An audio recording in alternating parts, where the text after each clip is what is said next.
we go. Start stream. Give it a little bit of a second for people to hop on in here.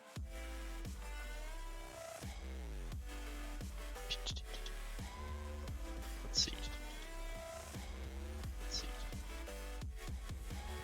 All right, you guys can hear me, yes? All right, you guys can hear me, yes? Yes, you can. Cool.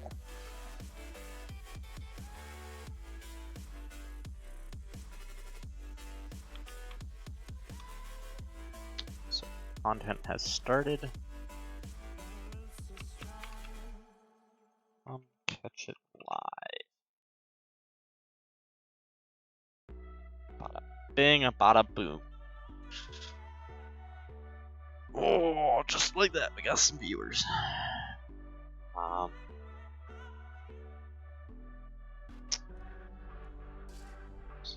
Thing. Alright. So, the way this is going to work is I have my screen here, I have all of our matchups, so I'm just going to go down the home team list, basically, and look at both matches that got played. And we'll do both teams, so this here should be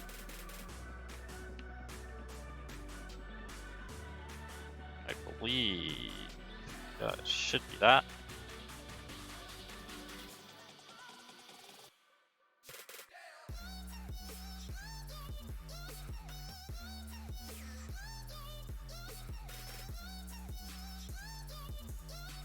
And then we'll move it on over into this document where I just write out tiers that they drafted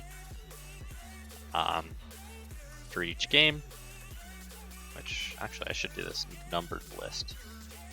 So game 1, game 2, we'll do that.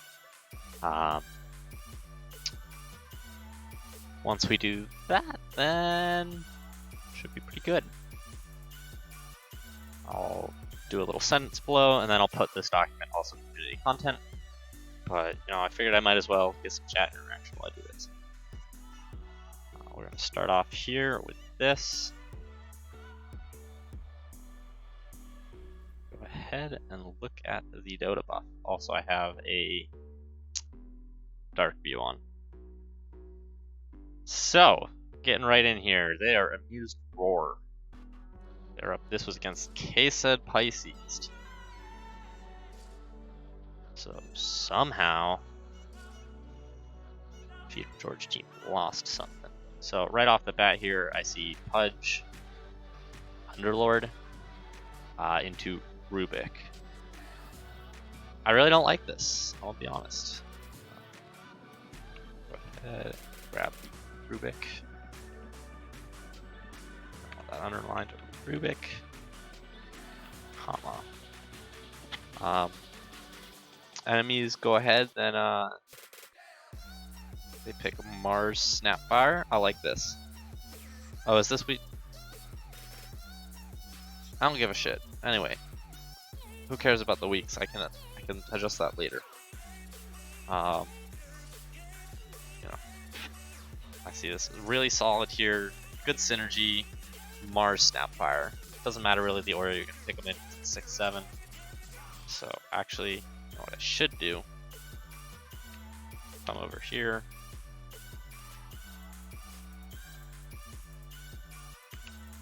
And this is K-Said. K-Said. Who cares? Same difference. Hop on over to that numbered list.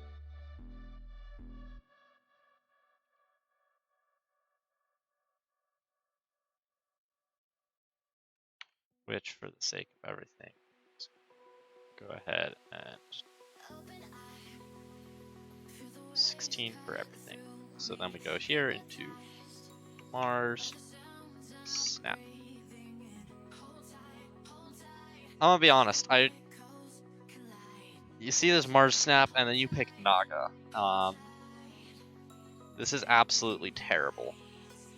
I do not know how you managed to win this with.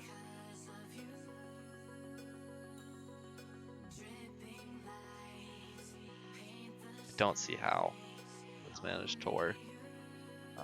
just because you go immediately into this Naga after seeing a Mars Snapfire.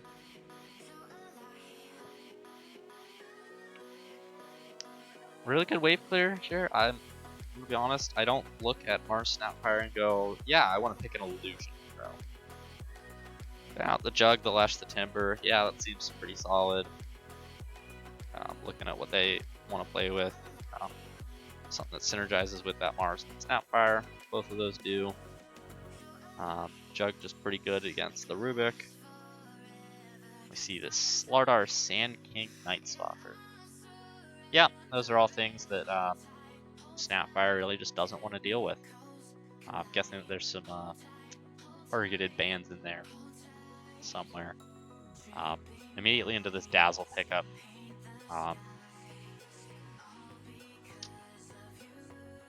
I don't like it as much as probably something like a Venge, maybe, to pair with your Mars and your Snapfire, just so that you have at least like a guaranteed stun. I'm looking at the rest. I'm looking ahead at this draft, and I'm looking like you guys lack a bit of setup.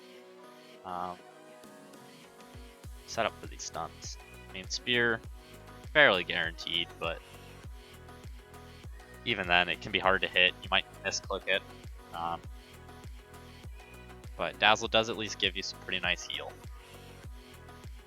But I don't see what it does to these other two. Like, it's a strong lane, and that's about it. All I see coming from it. So we'll go Dazzle.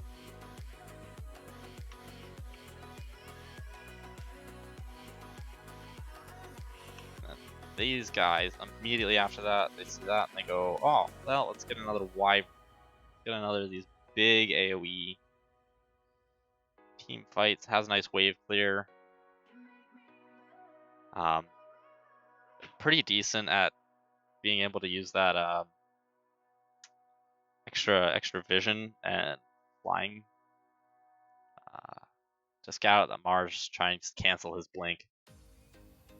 So yeah, no, I think that's pretty good. That's solid. Gives you a little bit of save. I don't think I like the Wyvern as much with a Snapfire on the other team, because you hold and brace somebody and Snap just boom, boom, boom. Easy target pickings. So you see this Dazzle and you go Slark, right?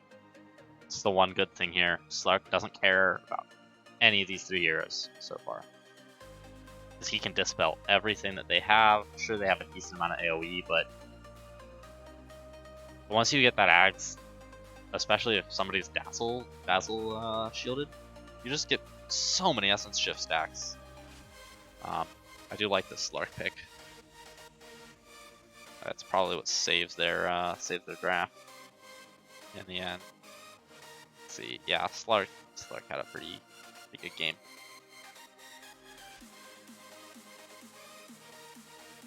So you see this Slark, and then you pick up a Void Spirit. I kind of get what you're going for here, where you're like, Void mid. Kind of get what you're going for here, where you want something that'll get active into the side lane here with the Mars Snapfire. You want something that'll get active there. But in terms of, you already see the Slark, you see a Wyvern, and you see a Naga. Those 3 things to me really just scream not Void, because he wants to go in, and once he goes in, he's not going to be able to get out. You're going to either get pounced, you're going to get songed, you're going to get Winter's Curse, or jump into a Winter's Curse on accident. And sure, you have a Dazzle who can maybe come in and save you, but not if you're songed. So if you're Son, it just gives Slark time to pounce in, get Essence Shift stacks, get out, pounce back in when he feels like things done, and they can just kite out your BKBs really well. I think definitely you briefed a solid start to your draft with, they just basically, I don't like their picks together or separately, but together with the Slark, it gives them a really good ability to just pick and choose how they want to fight. Whereas you're basically all in on blowing someone up before they get out, basically. So Seattle.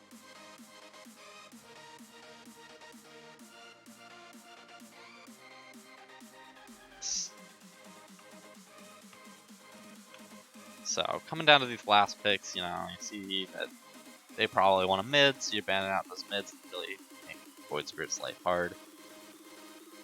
That's alright there. They look at you, and they see that you don't have carry. What the fuck? Why?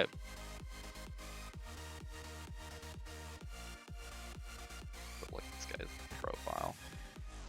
Okay, what the fuck? Why?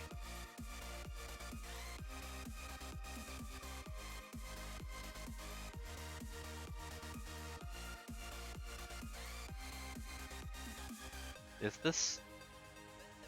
this correct?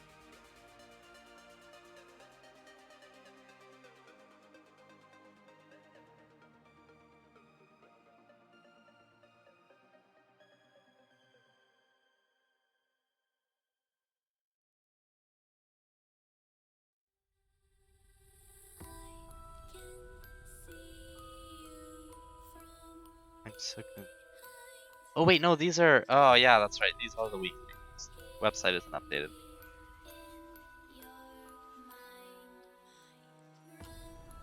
You're right. All right, cool. Well, we're gonna do week 3 then, because website easy. Unless somebody wants me to just go ahead and fix myself.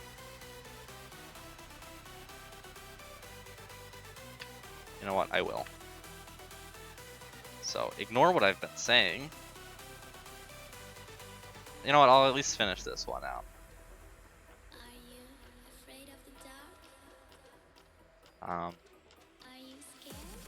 So they pick this. We've banned out their mid heroes. They pick a Necro. Necro kind of makes Void Spirit's life hard now, because if they catch you with any of these Song, Curse, Pounce, you're just gonna get Necro ulted and die. And then you respond with Alina. I don't understand this. I don't at all, simply because pretty much any this guy plays. Sniper, that would have been better. I don't see Sniper banned. I much prefer if you just pick something like a Sniper here. Sits in back, just boom, boom, boom, boom, boom. Has a way to just disengage from the Slark with the Shard. Oh, I don't see. Alright. This is why the website needs to get updated.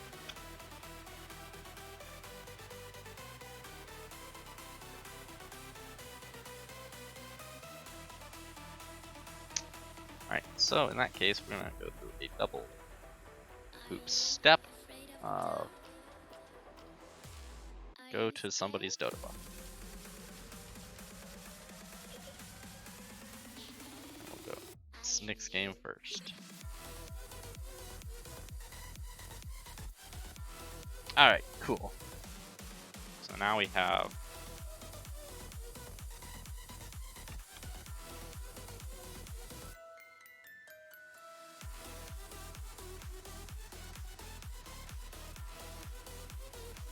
they go ahead.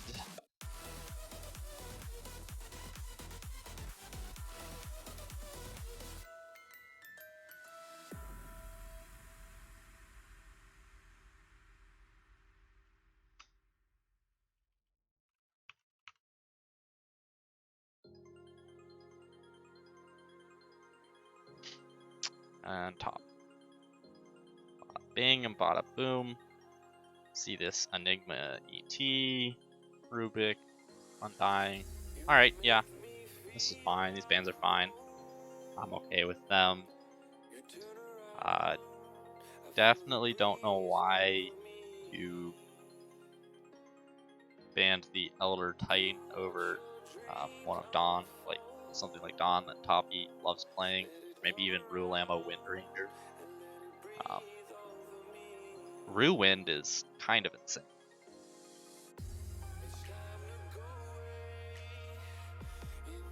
So right off the bat, I see that you've left two other yeah, I do. That's a Rue Ammo hero right there. We banned it out when we faced them, just because I don't want Rue on that. Rue gains 1,000 MMR when he gets that hero. So right off the bat, Toppy just opening, boom, Dawn. So you see the Dawn immediately pick up the counter with the Nyx. I like that. So right off the bat there, you immediately remedied this Dawn being as much of a problem. Consequently, you then go for this Winter Wyvern. I think, what is it? This guy probably plays a lot of Wyvern. Yeah, but he does play things other than Wyvern. If you're gonna go for a save support against the Dawnbreaker type thing, or even just in general, I wouldn't pick this double support opening. I really don't like the double support opening, just because you leave yourself vulnerable to the enemy team flexing, or especially if you're second pick, you can't just go, here's my 4, here's my 5. Because what happens when you do that is now suddenly you're really locked into these being supports. In theory, you could go Wyvern mid, but let's be honest, he probably didn't want to put that. Yo, what up, tacos? So now you're locked into this Nyx Wyvern support duo, and they don't really synergize together all that well. Again, Nyx likes having a little bit of setup. Nyx is going to be out there scouting, whereas Wyvern wants people to run at her. Wyvern wants people to run towards into her. And this Nyx wants to be out, going out, forward, finding the back lines, dealing a lot of damage. So they immediately go in and boom, Pudge. I don't know if there's much more to say to this, but Pudge OP. There's not much you can do to a Pudge. That Pudge is gonna not, like, he's gonna do it. It is a pretty free Pudge game. Anybody Wyvern Cold Embraces, boom, Pudge just right there. With the Dawnbreaker, I think this Wyvern is what kills your draft immediately here out the gate. You draft a weak laner in the Nyx, and then boom, Winter Wyvern. Of course, Toppy is the OP hero of Pudge. I'm well versed in the ways of safe Pudge, being just an absolute menace. And then, so they see this Pudge, and the first things they do is they ban out Slardar, Naga, Batrider. Alright, those are pretty hard to deal with, especially the Slardar as a Pudge. It feels really bad to lose all of your armor, suddenly your HP just chunks away easy. You ban out the Juggernaut. I don't know why you would. You already have 2 heroes that are fairly good against the Jug. Ban out DK. I feel like you don't care DK. Got enough with these heroes. I think really you're banning these heroes that you already counter a little bit. They want to, because both of these heroes, once they go in on you, they don't have a way to get back out, especially if you Winter's Curse them. They suddenly have no way to get out. And yeah, so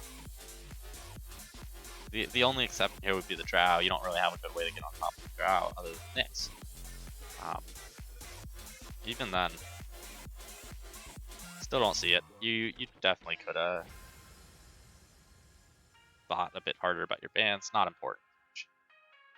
Actually, no, never mind. You could have banned Wind Ranger here. They didn't pick it. You know Ruel Ammo is going to pick it if you leave it in. Ban it out, make them have Disruptor. Just make them play Disruptor. So then you pick up this Night Stalker. I see what you're going here, where you want to have this Nyx Night Stalker just murdering anybody. It's anybody at any nighttime. So I'll give you that. That goes pretty well.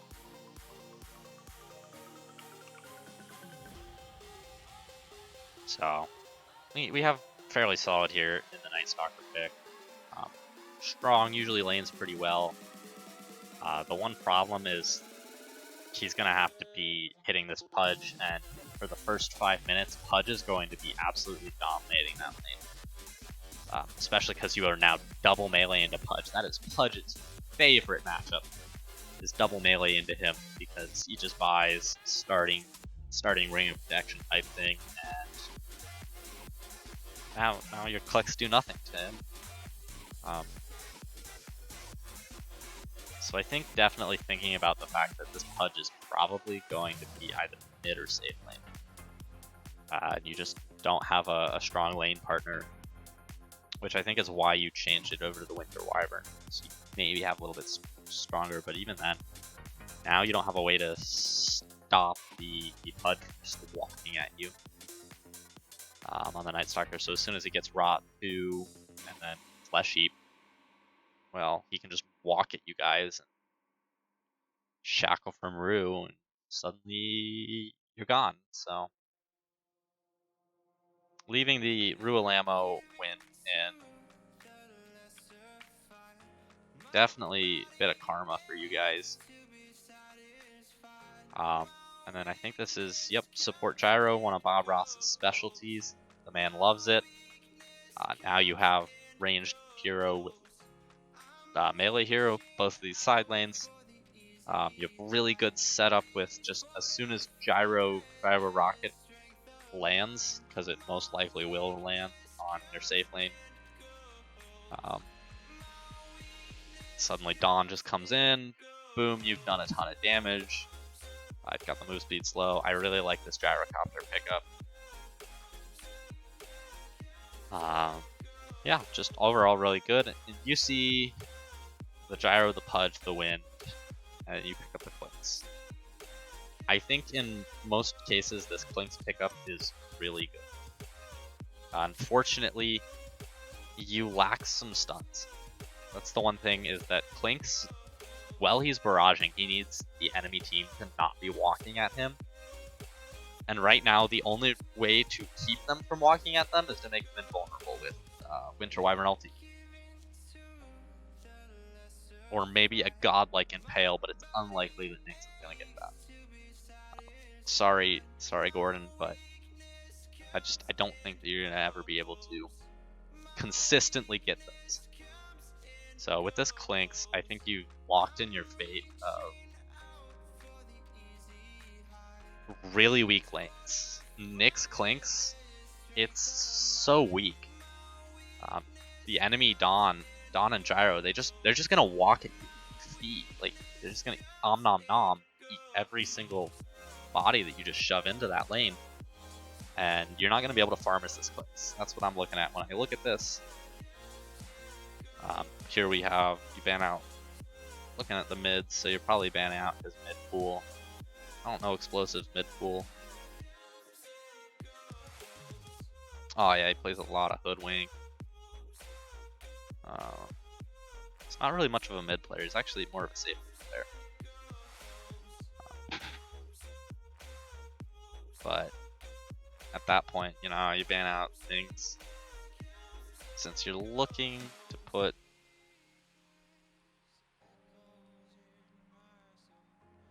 actually, you know what, I really don't. I just looked ahead.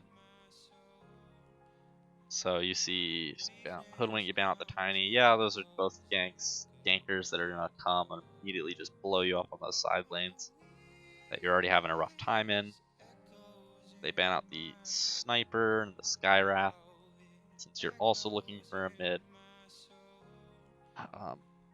Those bans are alright. And then they just pick Viper, which is really all that this team needs. More magic amp. They've already got some decent stuns, you know. I'd argue that with Dismember, you already have a guaranteed stun, really, to set up Rocket and Dawnbreaker.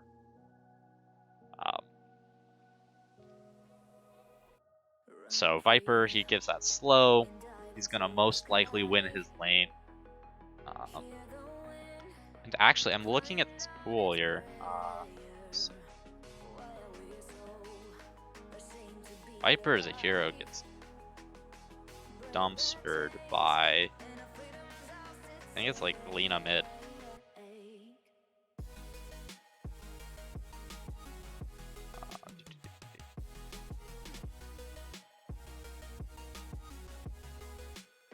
Yeah, so there's like some other mids here that you can pick versus this man. And then you guys go ahead. Last pick Viper, really solid it out.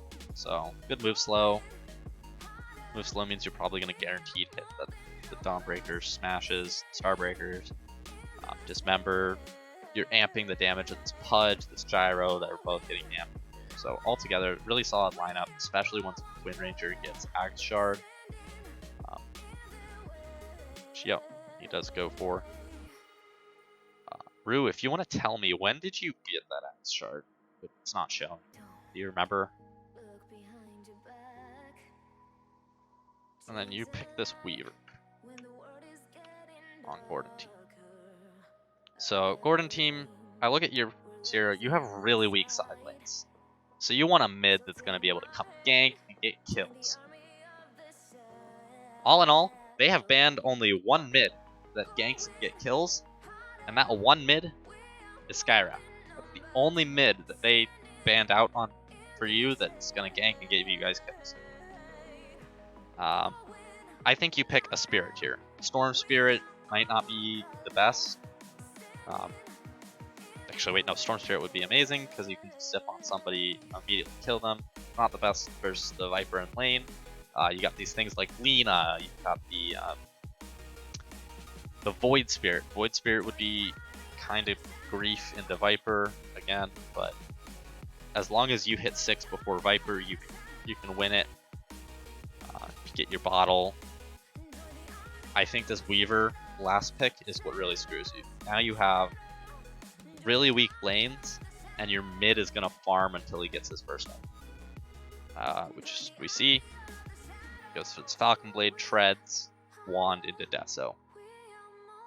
And that's 19 minutes between Wand and Deso. This guy is doing nothing. He's farming.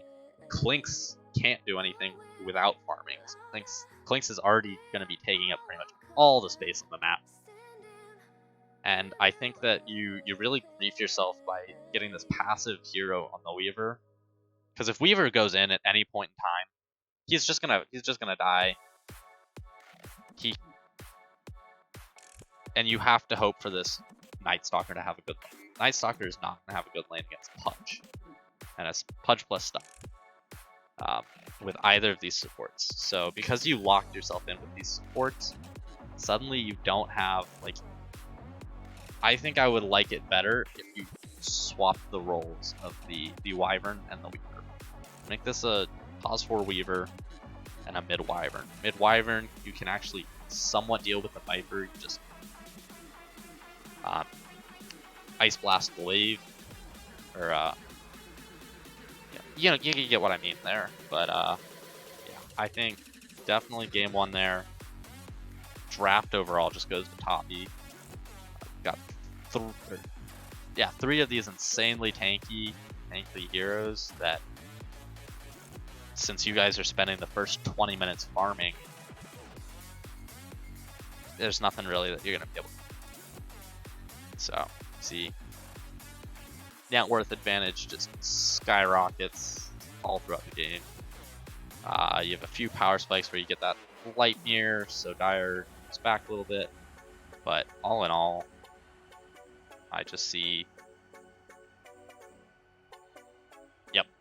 Night Stalker having a really rough lane.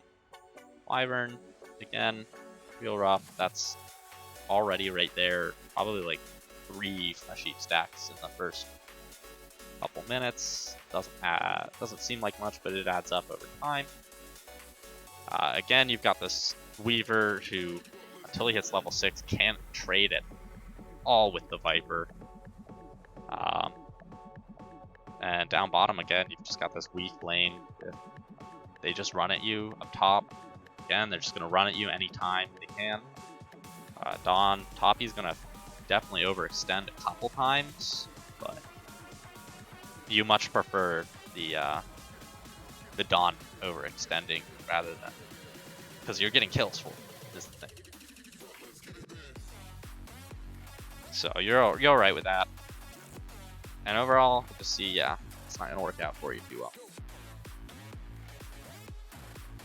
Moving along to game 2.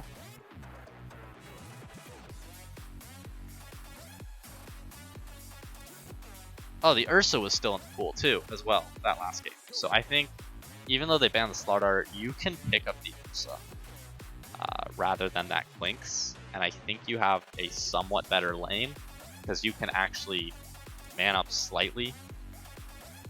If you run the Wyvern, you run Wyvern with the Ursa, you can actually hit people. The slow, like you're going to be building up those Spirit Sweat stacks. I think Ursa was the pick there that kind of saves that draft. Ursa and a mid that ganks. Both of which were available and just went completely unpicked. I think you think about that sort of thing in your next couple drafts. So right out the gate, you do pretty much the exact same mistake, where you focus too much on the Pudge. The Pudge was probably really annoying, but the Pudge was not your problem. Your problem was the fact that you have really weak lanes, so I think you don't give Toppy Enigma. The man just wants to play Enigma. Like, if it is available, he will pick it. He wants to play Enigma. Enigma is his hero. He begged me for it all last season, and I think I only gave it to him twice, and we lost with it both times. Or maybe we went 1-1 with the Enigma. Either way, he's pretty damn good at laning with the Enigma. You'll see here he picks up an 11-minute Blink Dagger. That's insane. So we see here, right out the gate, you see a Silencer. You see Silencer, you're going to want something Dispel. Honestly, you guys have an ABBA player. Pick the ABBA. I do like that you do have 2 BKB piercing stuns, so you at some point might be able to get this Enigma. Except for the fact that you have to pick up a Dispel on this Beastmaster or the Venge. Either one of you. One of you needs to have a Dispel if you want to actually be able to then get this Enigma. So Toppy opens up with the, what is it? Silencer.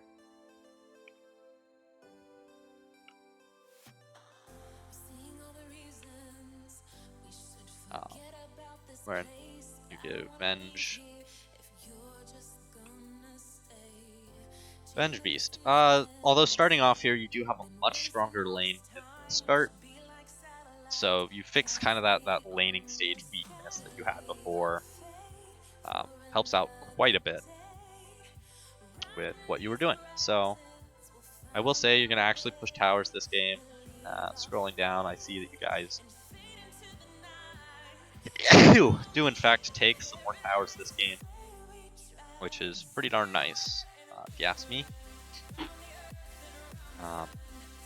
Looking through this, yeah, so you see this Enigma. Thankfully this time you do correctly ban out the Rule Ammo Wind Ranger.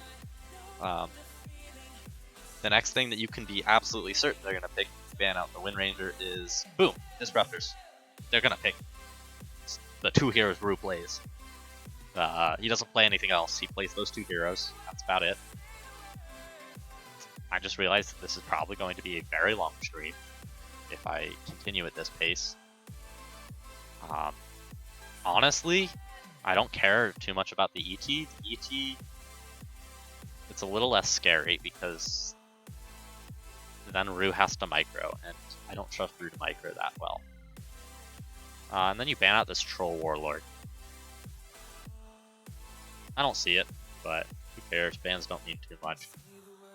They're banning out these things that can cancel the Enigma, kill the Enigma before he can get off a black hole type deal, or just make it hard for Enigma to lane.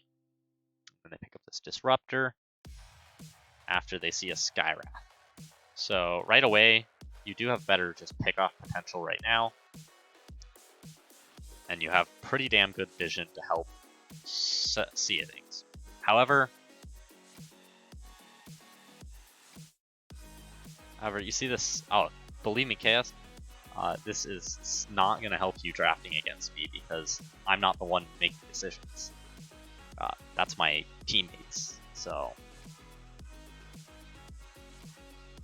this is entirely me. Just my last season when I was the one drafting, making most of these decisions. Like you get most of that.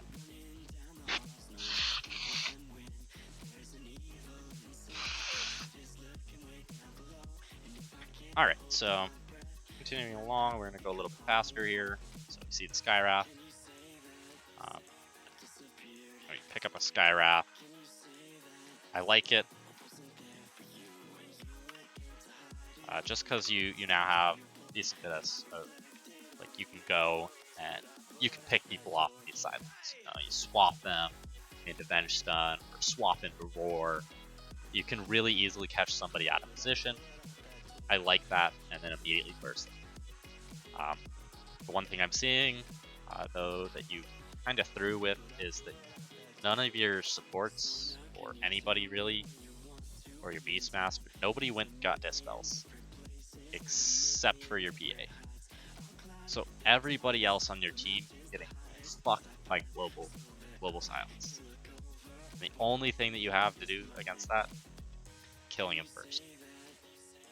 Beastmaster, kind of weak in lane.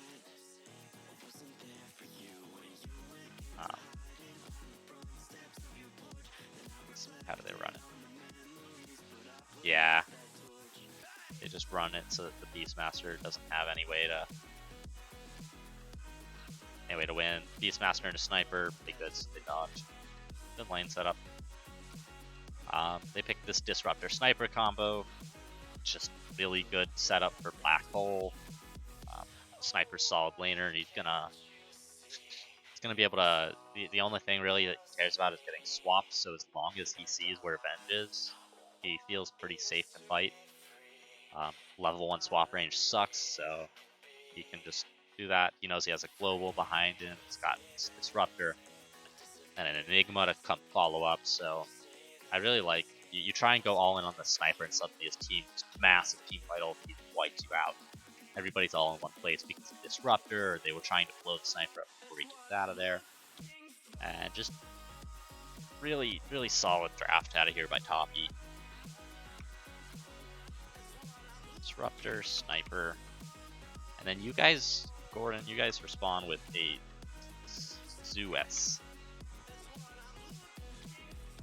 Zeus. So again, you're really good here on that. Just being able to blow somebody up from the side lanes globally. Just this Beastmaster runs around the map, and you control really big areas of space if you just run these first 3 picks together. Ult with the Zeus. Sometimes have that Zeus come with you. However, you're going to get fucked up by Silencer, Enigma counter initiation. Like the counter initiation from the other team is really strong, is what I'm seeing here.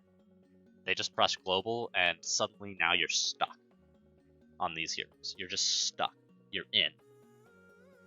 And that's the favorite thing for a sniper, is when people are just stuck in, and then suddenly they get Disruptor ulti, they get Black Hole, now they can't. So the Zeus, again, doesn't really fix that problem for you, where once you're in, and you didn't itemize really, really well for that. I think you have to go Eul's this game, just because of Silencer.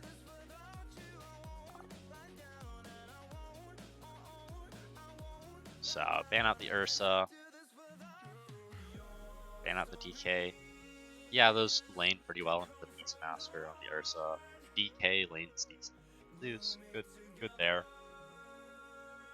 And then last they pick up a Kunkka because Kunkka can still just the cleave, Tidebringer cleave onto the Zeus hurts a lot. And they're all gonna be sitting in one place, so boat easy hit. Then you guys pick up a PA. I would really love this PA a lot more, and I think he could have taken over the game if you just have a way to deal with global. As it is, you have no way to deal with global. As soon as global silence gets popped, you either can't save your PA, or you guys are just going to end up beating. The laning potential here with the Enigma and the Silencer is just, it's insane. Enigma Silencer, especially since they buffed the damage, he's going to be doing a lot. You're going to be slowed, you're going to be taking out, getting hit by Eidolons. So once again, Poppy takes draft 2 here. And my tip here for you guys is draft winning lanes. And ban, not even ban, just draft winning lanes, and if counters are available, pick them. If you've got counters available, you should pick them.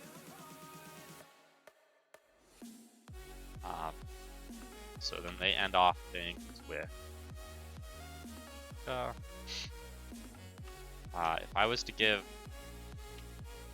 Toppy's team any good tips, it would probably be the fact that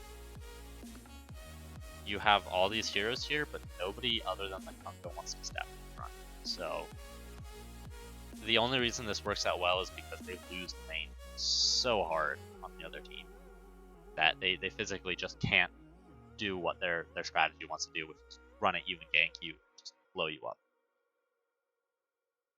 So I would think about your front line.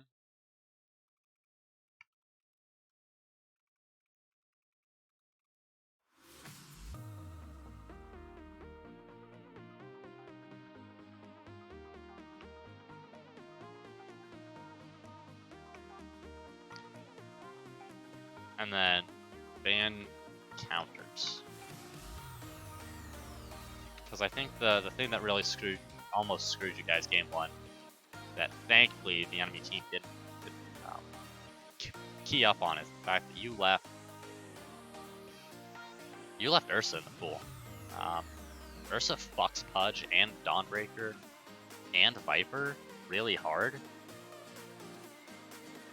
Like, you pick Ursa here instead of this Clinks, and suddenly you have something that can get active early with Night Stalker, who's probably going to end up winning his lane, and it's just all in all a lot more powerful if you do that. I think it's then, yeah. That's my thing there.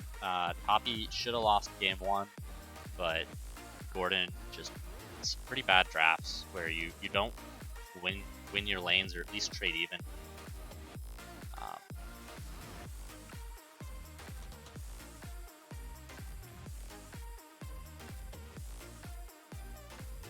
And so you don't end up having you don't have good synergy between your heroes. Like game 1, Clinks Weaver, they have the same sort of item timing. Dawn and Pudge both have a similar power spike timing, but the thing is that they don't. Like Dawn, actually they don't, because Dawn hits hers at level 6, boom, Dawn can ulti in. Pudge hits his at 20 minutes when he gets an Axe, and now you've got a Pudge Axe going on you. Hulk, if you wanna come join me for this, you definitely can. Sitting in my Discord.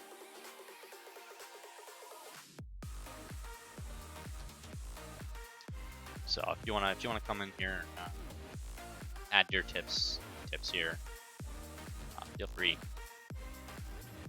mean, hey, what can I say? It's comfy, especially when my room's really hot. Today we're at 81.3 degrees, so it's hot here. That does it for our first matchup.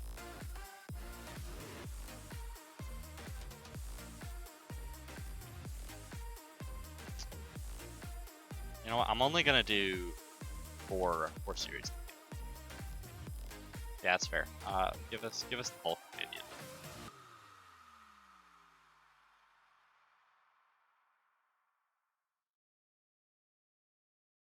Do 5? I guess I can.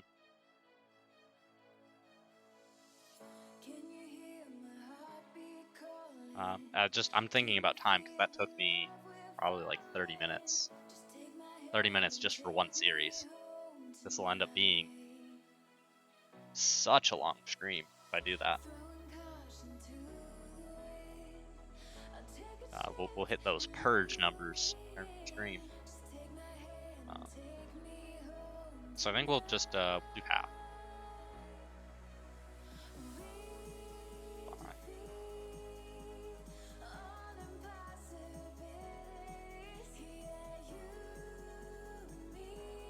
So I want to hear votes. Let's see. What series do you guys want?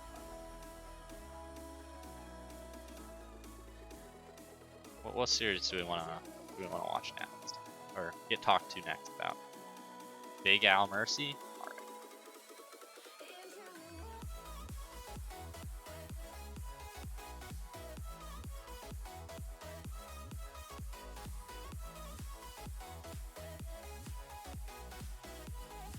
Man, this guy does not play anything.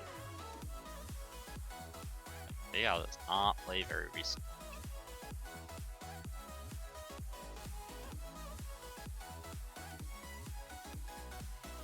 Right, we'll go ahead, grab game 1.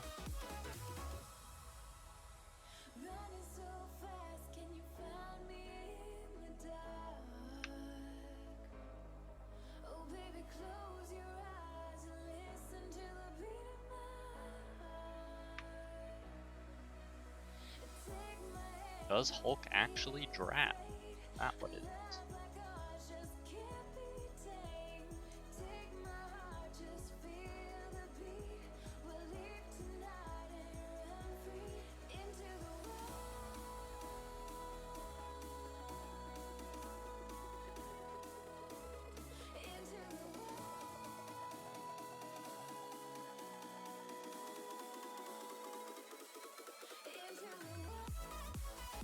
Get our formatting laid out here.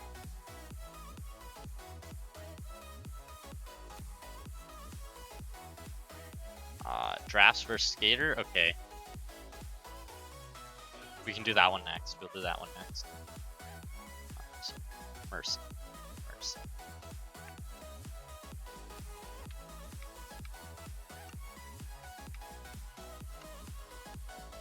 Numbered list. Yeah, who's drafting for Hulk? Is it Hulk?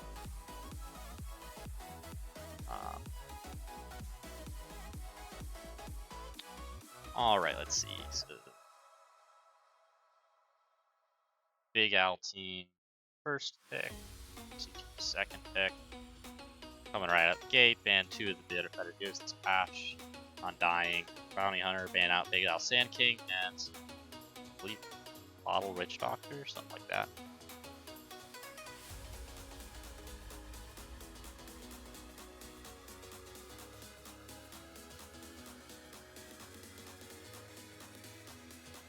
Don't give excuses. Don't you give excuses. If you lost to Skater, that's the you problem.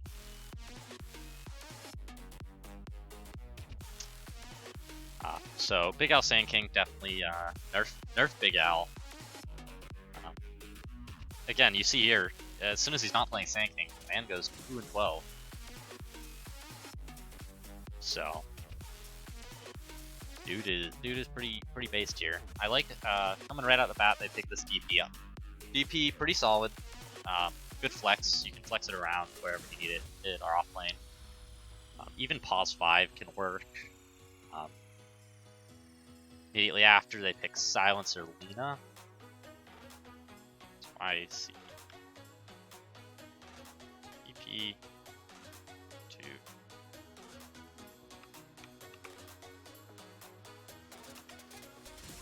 Gotta say, really like this Mercy draft here. Silencer is definitely really busted right now, just because they made his laning so much stronger. The instant damage on it, where it guaranteed does 100 damage max level, 40 level 1. Not to mention if you get somebody silenced or something like that. It's really good. I see decent synergy here, where you slow somebody, Lina can hit them. Flex this Lina 4 mid, wherever you need it.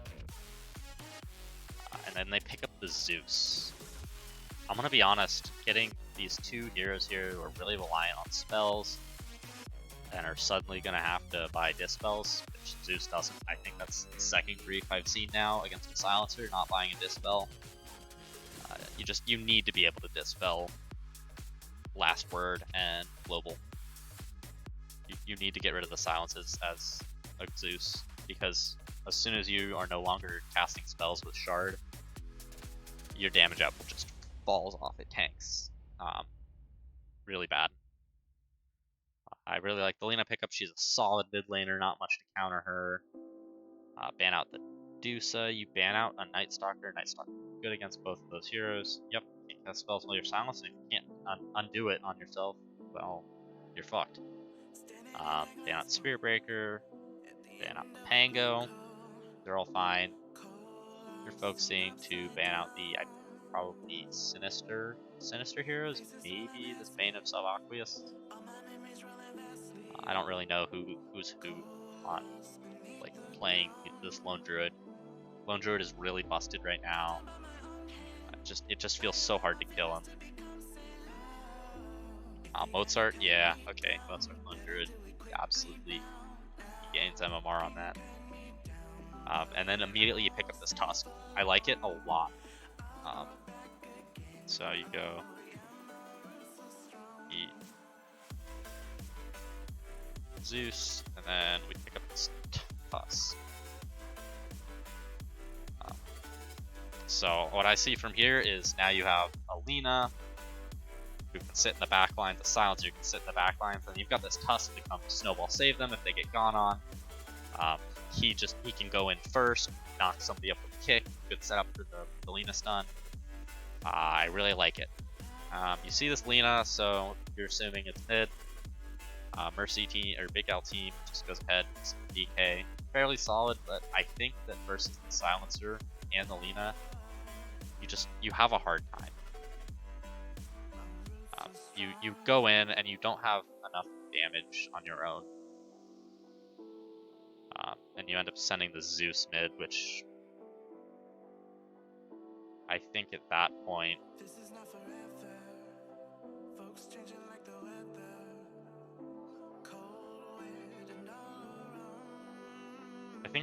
you should pick a 4 here. Pick a 4 here and have Bottle play 4, or have Big L play core DP. But you pick Bottle something else that I know DP is that 4, but you move this DP into a 4 role. Even with the nerfs, it's better to have the DP in a 4 role than I think this DK. And then you pick up a Chikiro, solid, really good. But once again, kind of gets fucked by Silencer because he's so slow.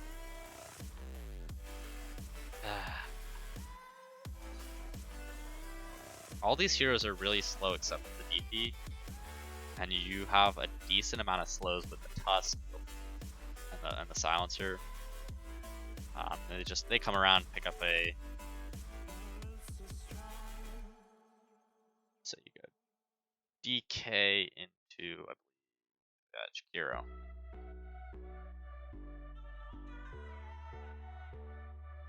And they pick up Slark.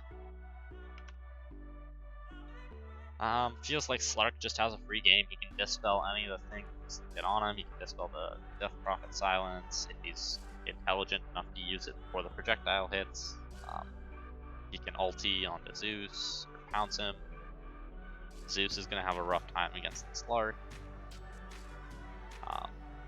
DK is just free essence shift stack to just hit him, especially in lane.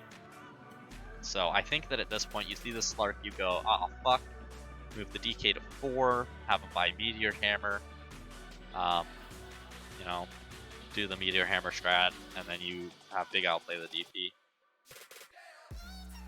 Either that or you send the DP mid or the DK mid. You have to rearrange this so that you either have the Zeus 4 or the DK 4. But whatever you do, you can't send the Zeus mid and 4. Or at least maybe you have him lane against the Slark. So I think your optimal lanes here would be the Zeus Death Prophet with DK mid, because at least he's gonna be able to live. Jakiro would be the other pair with the DP. Pretty decent against the Slark, except for the fact that he'll just get rid of everything. So I think focusing on these Tango and these bans here without focusing on like, hey, how are we gonna protect our 3, really ends up screwing you off. You ban out their mids, so they want something that's gonna gank around with this Tusk, this Lina. Fun fact, they already have it, called Lina. I think massive oversight not to think, oh, one of these has to be mid. Because looking at this, I know that one of these is mid.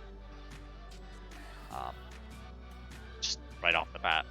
You see 4 heroes picked, one of them is Slark, and one of them is Tusk. In this combo, you either have Silencer mid, Tusk mid, or Lina.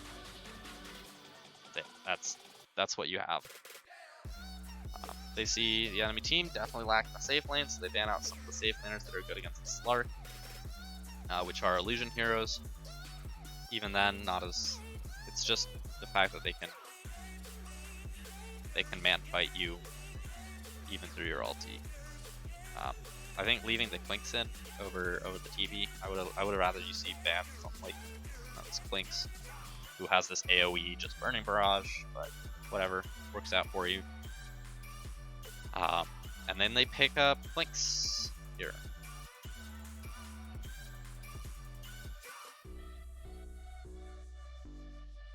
And so you respond by picking up Bench. All in all, I see this, I go, oh wow, Clinks Jakiro, that's a weak lane.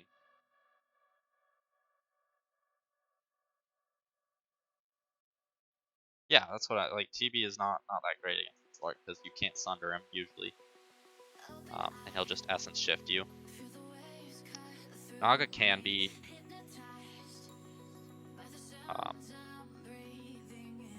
but Clinks definitely can be scary as a Slark. If this Clinks does get ahead, you should have been if they had a better draft. If they had a better pause 5 to go with this Clinks, something like an Abaddon, I think. If they have an Abaddon, they hands down can delay this out enough to win it. I like the Venge pickup. Now you have stuns to set up for everybody else. You can swap people out of place. If you see Clinks burning barraging, just swap him, and yeah. This game kind of gets out of control pretty fast because now Clinks loses his lane. And because of the way you decided to send things mid, even though definitely Lina or Silencer was going to be mid, you screw yourself up there, where now you don't have a mid laner who can gank because he's too busy recovering. He has Boots at 12 minutes or 2 minutes, and Kaya at 12.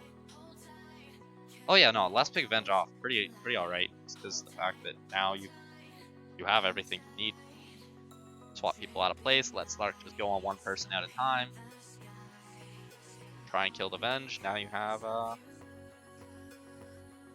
2 very dead Venges.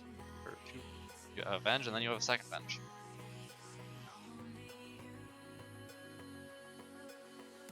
Yeah, no, the Clinks pick was fine.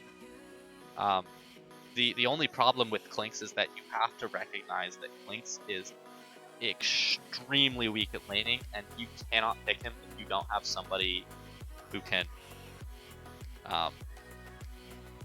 assist in his lane and make it go better.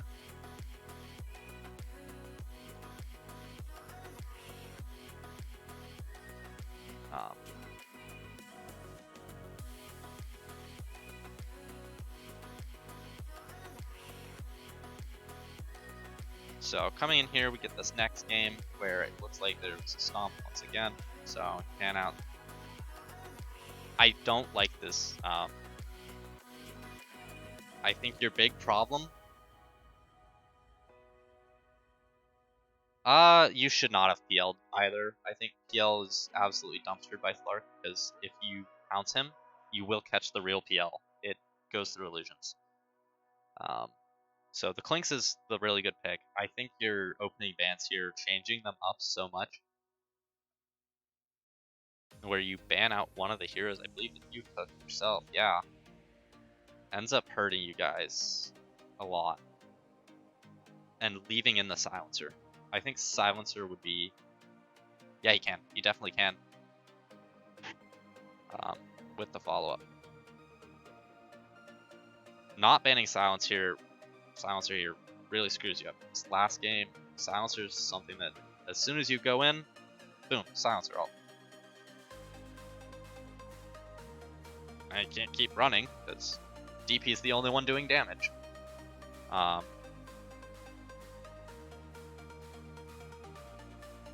Like, the thing is that with the double leash, like, you're going to catch the real PL, and the whole other team is gonna know, hey, that's the real PL, and while he's doing that, he can't doppelganger out. You can't doppelganger. So you really need too much in order to do that. I think, let's see. Game 1, you guys ban out Bounty and Dying. I think that you just look and see, like, wow, those first 2 picks worked out really well. Lina did really good. And then the Silencer really screws with this. So I think banning these picks here, definite grief. You tell them, hey, you just stomped us with those heroes, but we don't care about it. And then they go and do it again, because these 2 heroes are both really good in lane. They dominate their lanes, and they will snowball out of control if you don't shut them down. Granted, it does allow you to pick this Undying Lone Druid for yourself, which, again, pretty good. Unfortunately, you see the Silencer. If Silencer silences you, I believe that you still continue channeling your ulti as a Lone Druid if you've gotten it off, but if you haven't gotten it off and he globals preemptively, or globals while you're stunned, what's going to end up happening is you're going to die because you have no HP, and the bear won't be able to do anything. Because, sure, bear's fun and all, but it's great. And then they come around and they immediately pick up this thing. Huh? So we go here. Big Al picks up.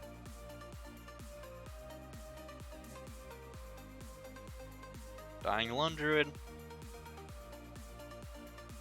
They pick up the same.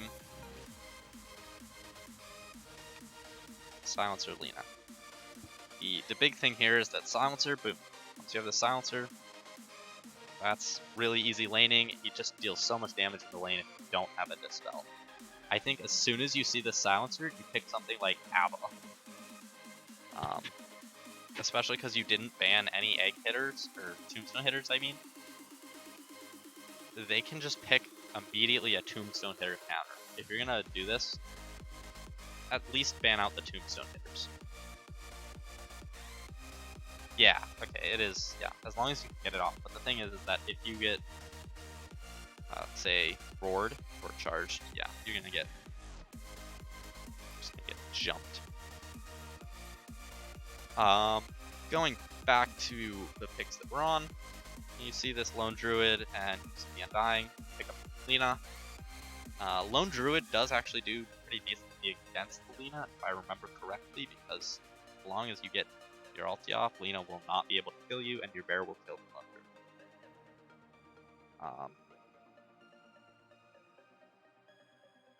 Lone Druid good against Bara. Can be, depending on how it's going. If you're a good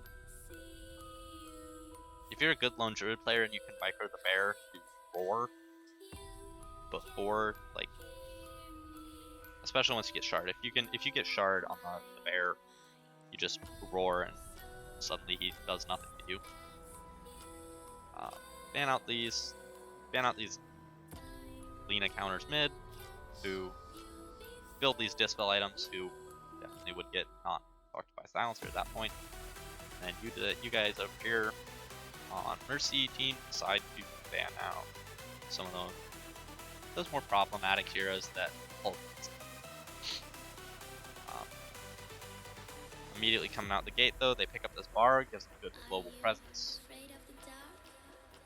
Yeah, it can definitely go both ways, because if you get chain stun as Lone Druid, you suddenly don't get it.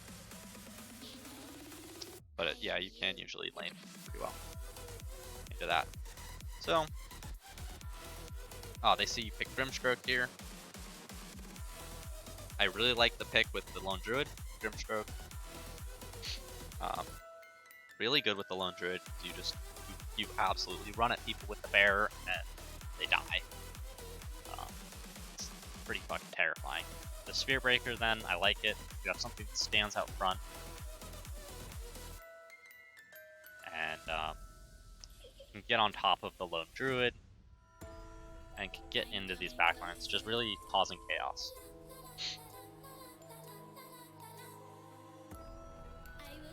I definitely think the safe lane for Druid would have been better. And I also think that there are other heroes that you can play versus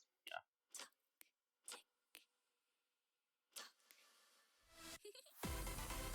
Which definitely is great, because Lina will be able to just murder you if she lands one stun on you and has level 6. Yeah, Soul Slicer Sinister.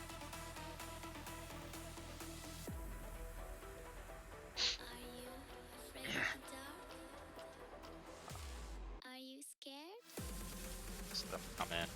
Bara Beastmaster. I really like this. Now you have push, you have a way to get on top of people. And unless they're really quick on the fingers.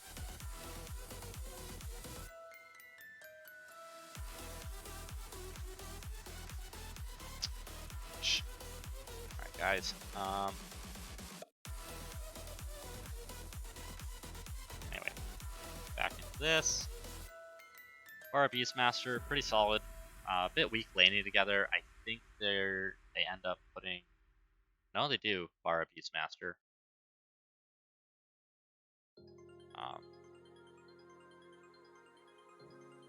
I think not laning the Grim with the Druid is the.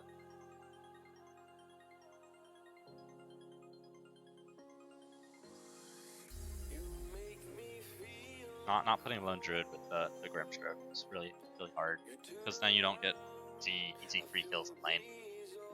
Centaur kinda can.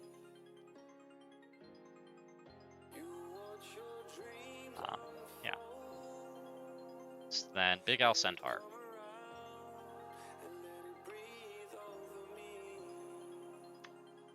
Gotta say, I like it with the draft. You have heroes, you're gonna try and run and get on top of this Lina. Unfortunately, they have this thing called Global Silence, and once again, you guys have nothing to deal with Global Silence. Nobody's buying anything to dispel. I don't see a single dispel on your team.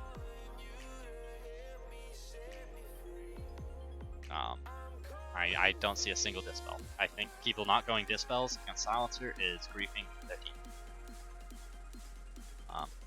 So then Mercy bans out these mid laners that are going to get problems with Lina again.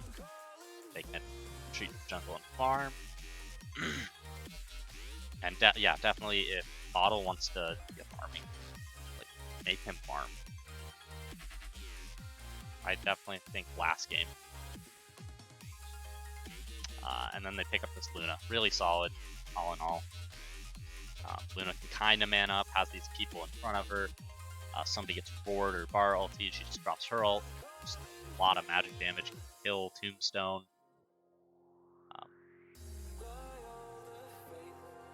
Again, I'm saying from the draft, like, you can kill the Tombstone, you have Alina, you can kind of man up against the bear, and with the bear and druid sitting next to each other, you just kill them both, so it's alright. And then they last pick Mercy. Completely out of nowhere, doesn't really synergize with the team. I guess having the extra life stealer for the bear is nice, but I would have preferred to see something that goes mid that can gank, or that can trade with the Lina fairly well. Let's see. Yeah, so like TA would have been really nice. Luna Undying is amazing, but I would have liked to see pick up somebody. I like any of these guys actually deal with the mid.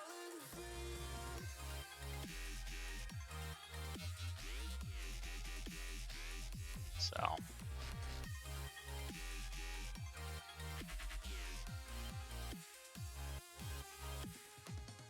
let's pick Marcy.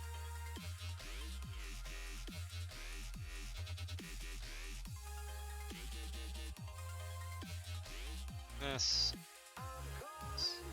Luna. So I think using your last pick, using your last pick overall to pick something like Marcy is really underwhelming. You want this 24 pick here. You want it to be something that's like, gotcha! Haha, now you can't deal with this.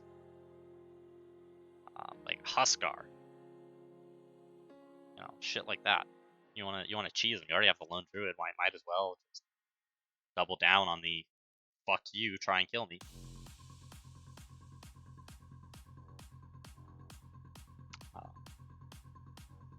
All in all, I think my biggest tips here for Big LT: draft mid to gank. Draft your mid to gank more and to get active / recover. In both these games, your mid has a really bad time, doesn't really have a way to recover. Like, Zeus kinda can jungle, he doesn't want to though. But all the other mids here, they're banning out. You want something that's gonna be able to recover. Or at least trade even with Alina. Also, my second tip.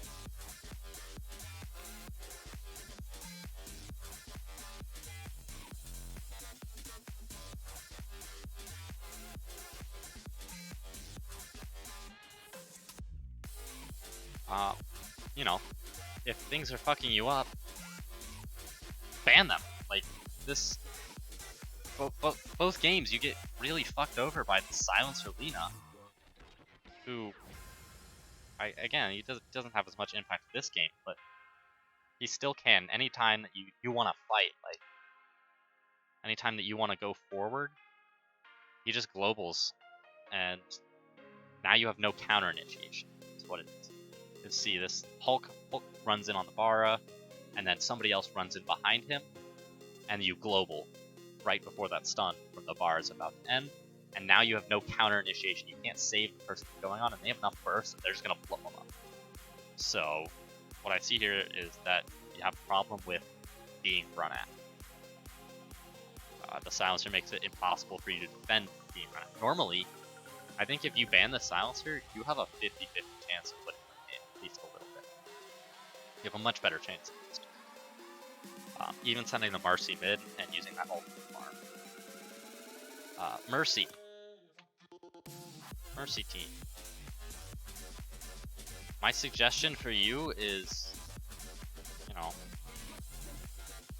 have some more open strats. And honestly, I can't. There's not much that I can tell you guys about these two games because the enemy team kind of both strats. What I will say is maybe think about flexing more. Both these drafts really solid. Focusing in on your bans of what's gonna kill you. Focusing in, yeah, I get that, but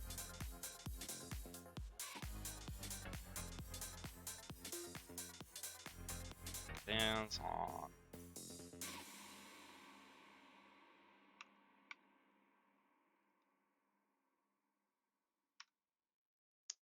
Focusing some more bans on what's gonna screw you.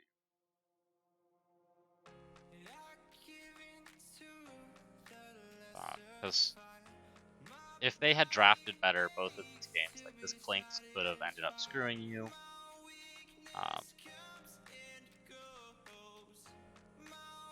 And in this game 2, the lone druid could have screwed. Unfortunately, he didn't have a great game because of situational things, but you know, I think you need to consider a bit more on your bans of like, hey, what are these things that are gonna screw us?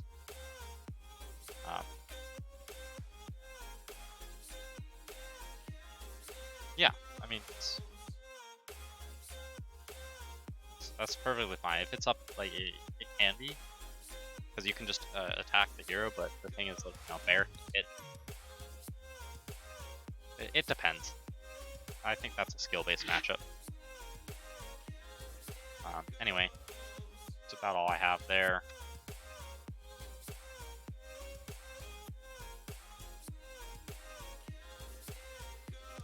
So that'll do it for those games. I think I heard next that we want the Skater Arctesi series. Would we like self-analysis?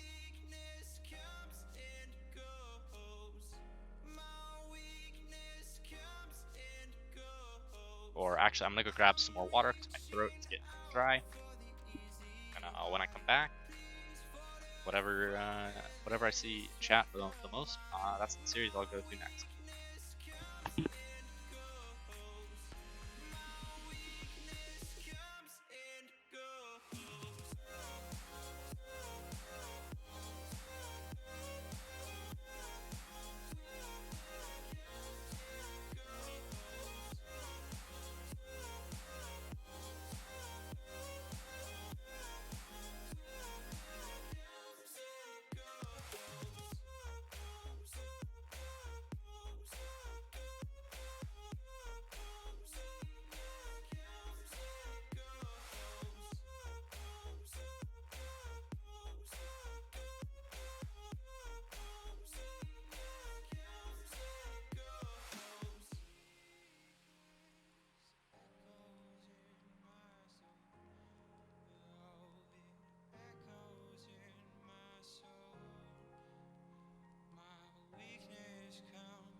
So actually Target drafted last night entirely for them. I do have a VOD for that up on my Twitch here. Hashtag not sponsored. I went and grabbed some Cosmic Brownies as well. I really wish they would sponsor me, but you know. Thank you for following Bubba. Thank you for following Yumi, and thank you for following J-Bay. Also should go through that as well as Hollywood. I'll give you a shout out even though you subscribed a few days ago. So yeah, Target drafted. Skater did not draft. I think we are in fact, yeah, we are down to see this.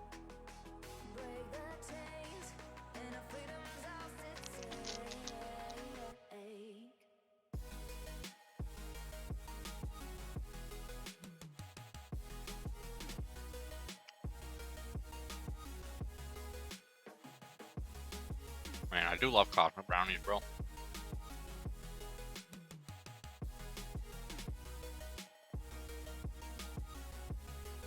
Alrighty. So, pretty standard. Let's go ahead and get into this.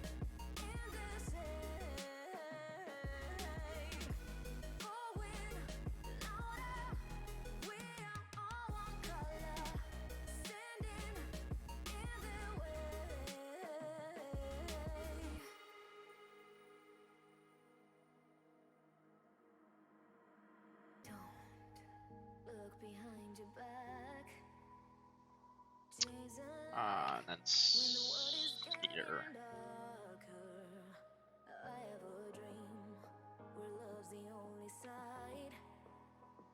So take my hand, join the army of the shadows.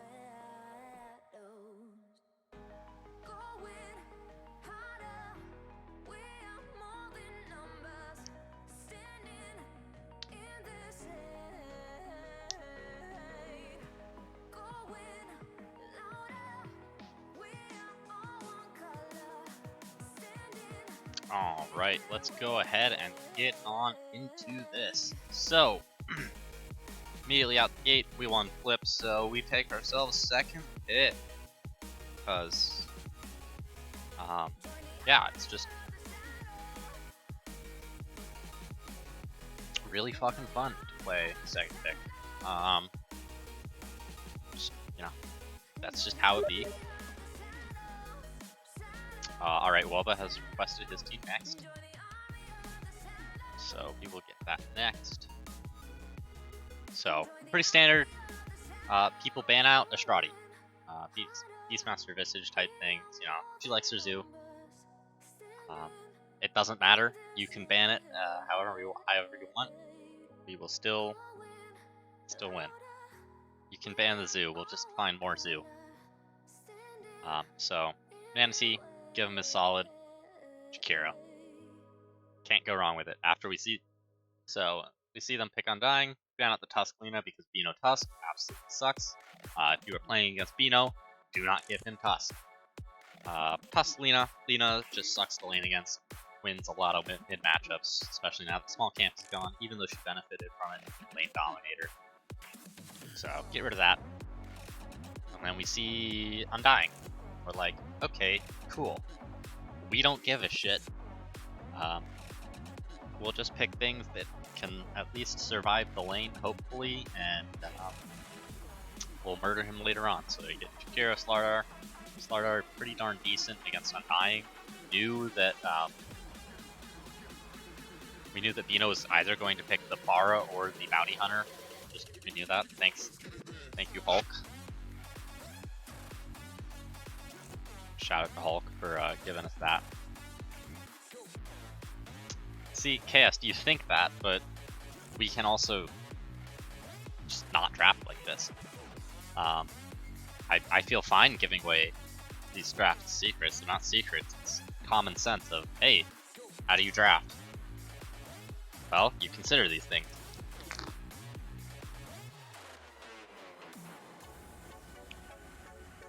So they pick up the Bara. That was pretty well expected. So pick up Jack.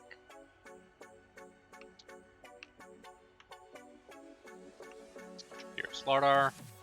And they pick up Undying Bara. Which, Undying, very strong laner. Bara, very weak laner and also melee. So we ban out the Lone Druid because it's Celsior. Or no, it's Target. I can't remember if it's Target or Skater who plays the Lone Druid. Either way, we don't want to play Lone Druid. Kind of cancer. Ban out Slark, really good. They spend so much of their time wasting bans on tacos. It doesn't matter what hero I give tacos, he will outplay you. Like, stop banning tacos heroes. You know? Stop banning them. You're wasting bans. Especially because I get to play whatever I want then. You're wasting all your bans on tacos. Well, now I'm the Archon carry. I get to pick whatever I want. Because you haven't touched any of my hero pool. Like, ah, cool. Banned out tacos? Cool. I don't know. Fat Red are good hero right now. So they ban out some of the good heroes right now from mid that just gank, run around, control the tempo. Meanwhile, we ban out the Lone Druid Slark. Slark's just really good this patch. I know that both Target and Skater play it. And then we ban out the Sniper here. Because Bun told me that Sniper is a favorite of them. And then Bun, from the start of this draft, was like, yeah, I kind of want to play Pos 5 Bounty Hunter. If they don't pick it, then they pick Bara plus Melee. And we see that they pick Bara plus Melee, and Bun is like, yeah, give me Bounty Hunter. Give me Bounty Hunter 5. So I immediately, like, boom, lock it in. Then they pick Witch Doctor DK. At which point I burst out laughing because they go, fuck, what was it? Oh yes, Witch Doctor DK. And then I pick Deuce. So I look at this and I go, Witch Doctor DK. We have a bounty and a Slardar. Who the fuck picks DK into Slardar Jakiro? I don't know why you would do that. DK now just becomes a 0 armor hero. Maybe like 2 armor. But even then, he has a decent amount. But it's just, there's not...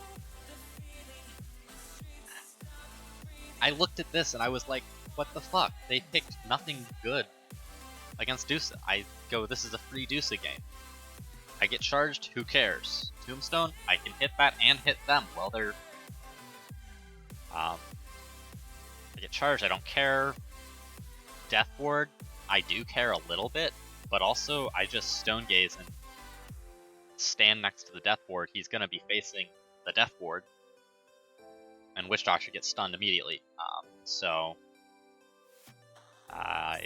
It seemed free there. I don't care about DK. He blink stuns me. Okay, now he's dead. He can't run away from Medusa. We ban out Skater Naga because fuck Skater Naga. They ban out 2 supports because apparently they thought this was mid Dusa and safe lane bounty, because I have a lot of safe lane bounty on my profile. 9 times out of 10, if we're playing bounty, it's probably Bun. Because Tacos and Bun both yelled at me and told me not to play Cosmic Bounty because it's bad. To which I replied, I want to play it though. And they just said no, so I'm sad. I don't get to play my Pos 1 Bounty. We ban out some Dusa counters, Naga, because Naga is fucking disgusting, and Anti-Mage, because Anti-Mage is also fucking disgusting in the hands of Skater. We see they pick an Arc Warden and go, huh, Pudge will have a really great time because he stuns people. It was Pudge or Timber, because they have 3 strength heroes. Pudge or Timber here, and we decided to go with the Pudge because Pudge actually gives us stuns. You can hook the Witch Doctor, he's going to be standing still. The Arc Warden, kind of unplayable into the Pudge. It depends. So the Arc Warden, he's just going to get hooked out of bubbles, his illusion's going to get hooked out of bubbles, it just doesn't feel great. All the while, you've got a Slardar hitting you, you've got the minus armor from Slardar, you've got the Rot, and you've got Track for vision. Like, you just have so much vision on these people through Fog that Pudge gets easy hooks. And meanwhile, I'm just sitting there hitting people. Boom, boom, boom. Easy game. Easy game, easy life. I had a little bit of a rough lane because it was a bounty Witch Doctor, so I stepped like just a little bit too far forward. There was one time where I stepped too far forward and Bun was getting gone on right here, and we both got just I stepped too close to him and we just got permacast. Felt bad. So, you know, Also, he died first blood. Gave it to them. I went. This was the cast. The cast. This was we went to a fight top. Or wait, no, this was the fight top. This was I was getting ganked by Undying and Spirit Breaker. They came down here, and I tried to retreat to the jungle, and I stepped this way rather than going to this camp here. I went to this camp, and so Undying came and Bara charged me, and I died. I go, oh fuck, that's not gonna happen. I'm gonna go play top now, and then a big fight breaks out here, and I end up going down. But we also team wiped, or we also took out the skater. So I was like, all right, that's all right. Tacos did die, and it felt bad, but you know, it didn't slow either of us down too much. And as you can see, at about after this point, or after this point here, this was a Roche fight where my pathing fucked me. I was trying to go there, or I was trying to run back to base. I was about here. I click and I accidentally hit my hero portrait.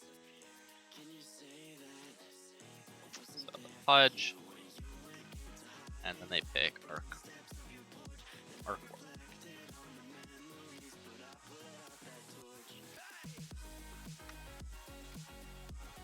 So all in all, they definitely threw it with this DK pick. I think as long as you don't have a DK, or if you have something that can get active and gank with Bara, and make space for the first 20 minutes, you just make space for the Arc Warden, well, he's, Midas. And DK just doesn't do that very well, because he doesn't have enough damage. You need 3 heroes rather than just the +1 with Spirit Breaker. If you pick something like one of the spirits per se, I think Void Spirit would have been an amazing pick for this. Because you can get in, you can stun, just create a lot of general havoc, and you can go with the Bara and pick people off. So there, things like that. I felt our draft extremely solid, pretty decent. So we were definitely playing for the later timing. We went into this team saying, all right, we're gonna play for the later timings. We're here and we wanna go for we wanna go to late game. Pretty much is what we said, and I hit late game. We ended the game. Because what are you gonna do when Adusa hits you with everything?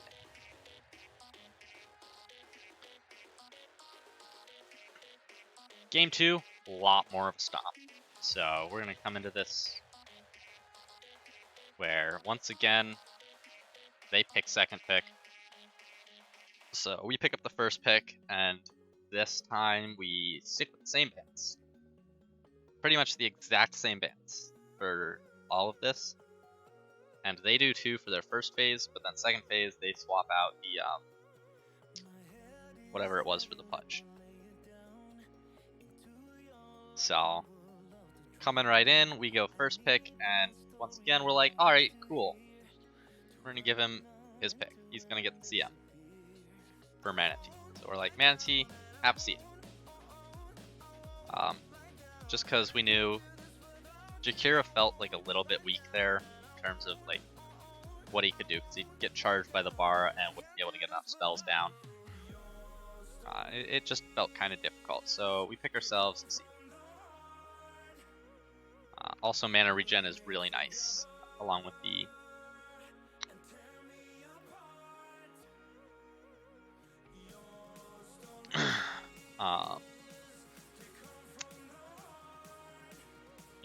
it's just the mana regen is really nice with any of the heroes that I might play. So of course they ban out Visage, and this time they ban out the Undying rather than the Beastmaster. I don't know why they did that. We would have first picked it again. We would have, but I don't see why they banned the Beast or banned the Undying of the Beast, because we could have just Beastmastered.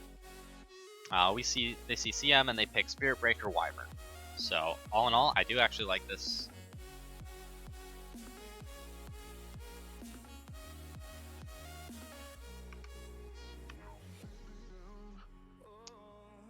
So, you know, we see this and we go, oh wow, cool. We don't have,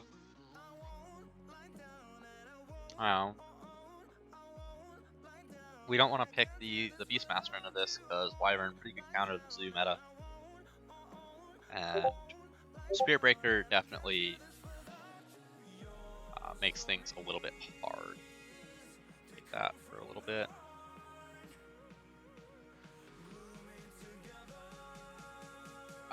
See, you didn't actually watch it.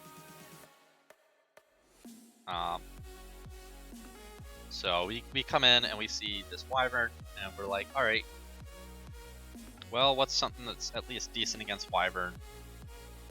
No, I mean like look at the, like go watch the game. So, like, oh, okay, cool. Cold Embrace is really annoying, but we have a decent amount of magic damage. Why don't we stock up on that? Also pick the Willow so that Rambles makes Spirit Breaker's life hard for charging. Boom, pick up the Dark Willow. Bun was like, yes, give me Dark Willow. We were gonna pick the Astrades here, but Astrades said no, so we waited.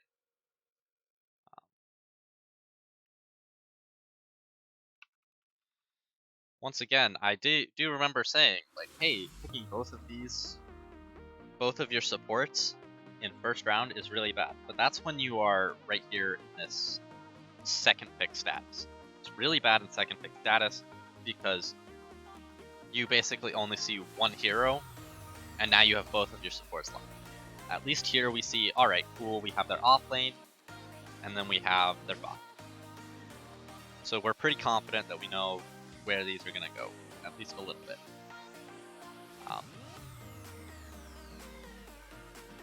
So we decide to go for something that'll disrupt them, throw a little bit of chaos, hold them in place for CM ult, it's great. They go ahead, ban out Taco's heroes again. Why again? Stop, please. Guys, stop banning Taco's heroes. It doesn't matter what I give him, he will crush you. You can spend all of your bans on Tacos, and suddenly, now I have free reign. I get to pick whatever I want again. Wasting all these bans, like Astrade gets to pick whatever she wants after these first two bans. Astrade now has free reign of whatever she wants to play.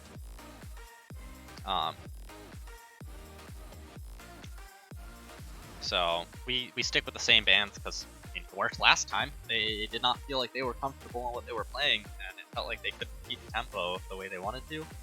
And we see Zeus. So they come in and they go, alright, we see your CM and we raise you a Zeus. And I go, cool. I go, cool, Zeus. Hey Astrade, what do you want? And she goes, Lycan, because what is a Zeus gonna do to a Lycan? I mean, really. And at this point, we thought that this Zeus was gonna be mid. So we were like, alright, cool. We're just gonna make his life miserable. So we go Lycan, and then the other really good pick against the Wyvern. Mostly the Wyvern and the Zeus, to be specific. I'm not joking. Like that is my suggestion to people playing against my team. Stop banning stop focusing all your bans on Tacos. You're letting the rest of our team get comfort. And he's comfort on everything because he's Immortal 900. Like, it's just, stop it. You're handicapping yourself because you're giving us our comforts. So, like, stop. I'm giving you tips. These are legit tips. I am actually trying to help you. Lycan into Wyvern is kind of rough, yes. But she acknowledged that, but she said with Lycan, because of the ulti and the movement speed that it gives to your summons, it allows you to at least usually move your summons away. We only died to Wyvern ultiing with Lycan standing next to us once. There was literally only one time where that happened. And it was because I was the one who walked up.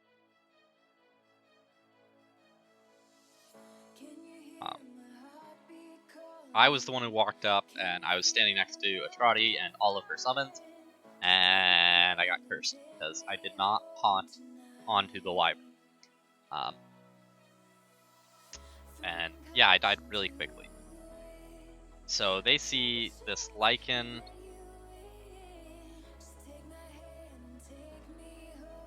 Spectre.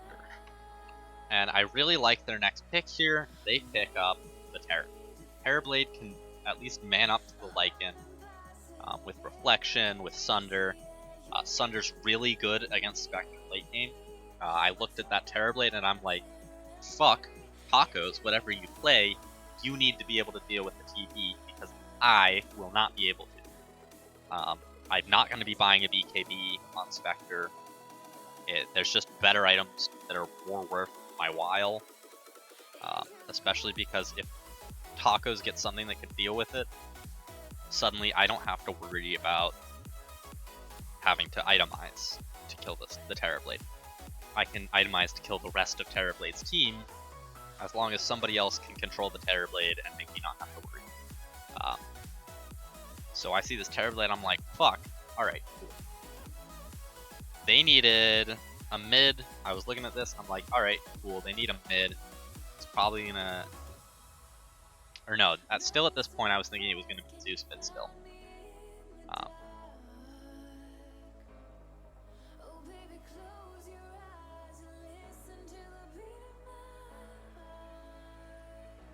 What? Oh. Yeah, anyway.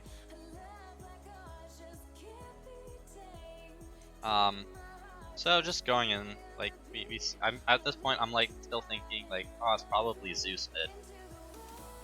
So we're banning out, but we're taking into account the fact that it might not be. Talk was like, yeah, it might not be the Zeus mid. So ban out the Viper, ban out the Flop. So we go ahead and do that. They ban out more. And then Huskar, or then we pick the Ember up. Like, he's like, I want a Spirit. I want Storm Spirit, or I think there was one other here that he wanted, but then Ember. It was Storm or Ember, basically. And he was like, Ember, give me Ember. So I trust him, and I picked him up the Ember, and then they immediately like locked in the Huskar pretty much, and we were like, fuck.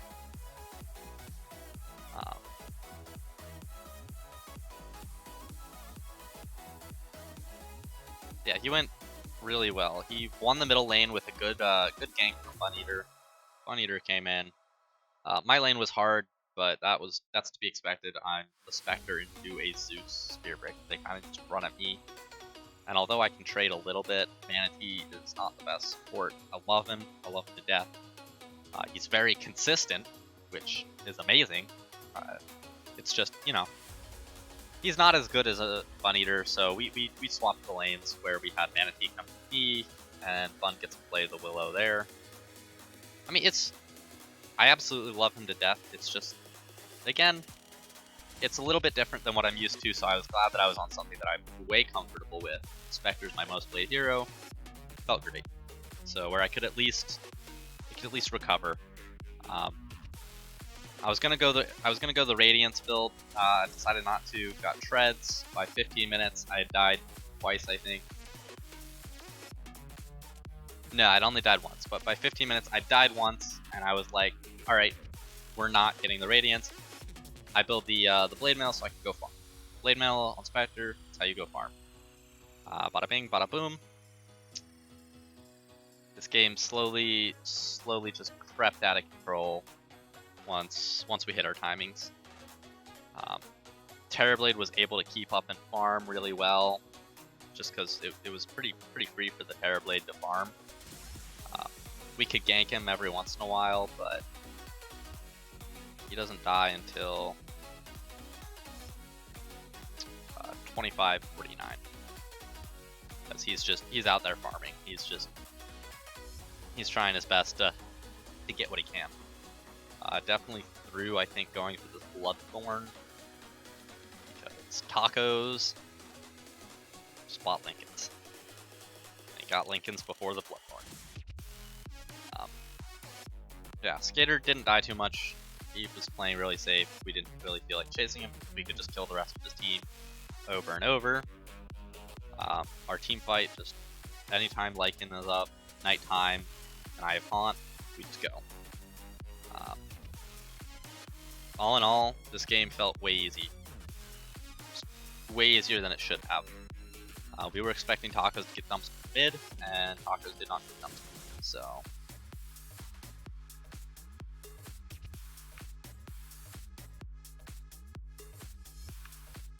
TB and Huskar.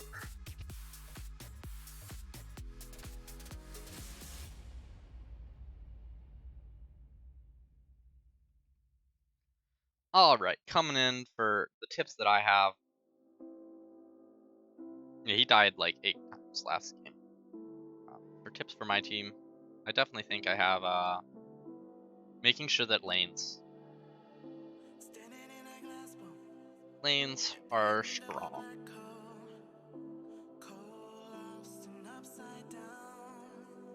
As for Skater's team, let Skater draft.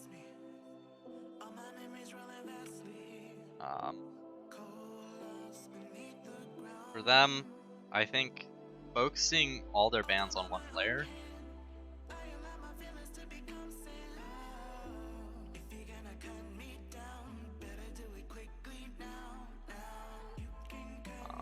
focusing. No. Next we have. I got a request.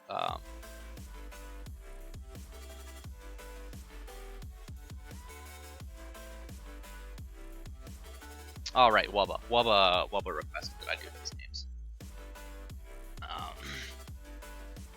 Focusing your bans all on one player, but then also like. You have this Terrorblade, and you have this Zeus, and you have this Bara again. Like, you have this offlane Bara. He wants to do shit around the map. He wants to do shit. Zeus has global potential all around the map. You need somebody who's gonna roam with the Bara. You need something that's high mobility. Huskar, not very high mobility. You need something that's gonna be able to get around the map fast and be there whenever Spirit Breaker's going on somebody. So... on synergy with Bino heroes.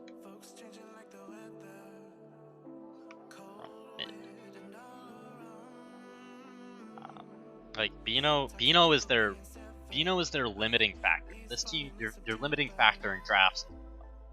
Bino can't play shit on anything other than Tusk, Spirit Breaker, or Bounty. Yeah. Like, Huskar is just, like, you don't have anybody to hold somebody in place against the Huskar. As soon as I haunt, as long as I'm not in a Winner's Curse, as soon as I haunt, I can choose my target. I can sit there and wait for like 3 seconds before choosing my target. Bino might play Dawn. Yeah, I think he does. So that was something. The other thing was Tacos. Tacos yelled at me, just go Ags. I was gonna go for my my Manta, and he was like, nope, just rush the Ags. So that's the other thing that helps, is the fact that we have a lot of global potential with Ember and the Lycan.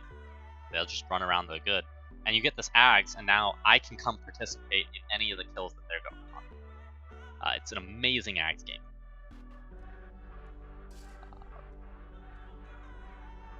So that gives us that. Wubba's team. We're gonna go find Wubba.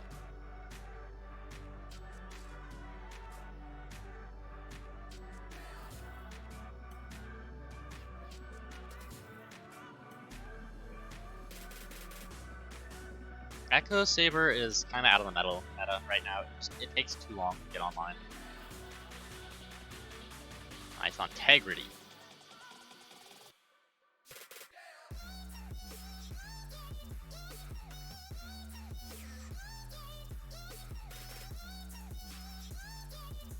Alright, next up here we have the Wubba. Which I am going to take a short break now here in between these schemes to keep my Cosmic ground.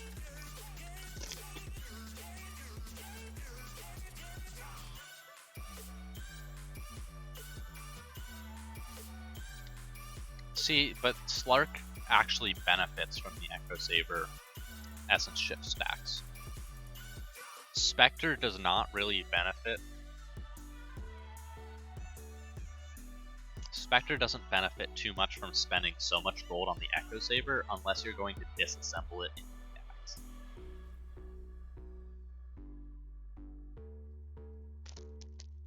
But even then,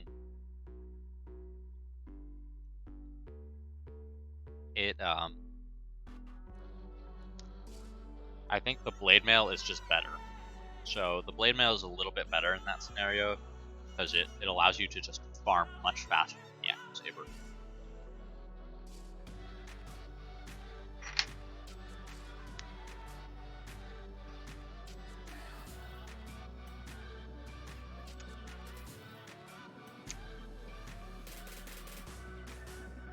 Oh god, Wubba and Giggles on a team. I would hate to be in those comms.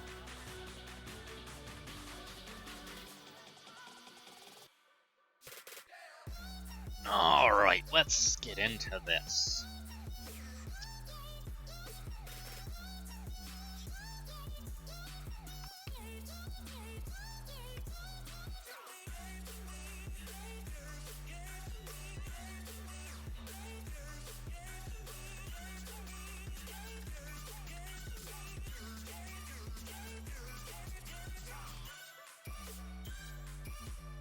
Kenny versus Take.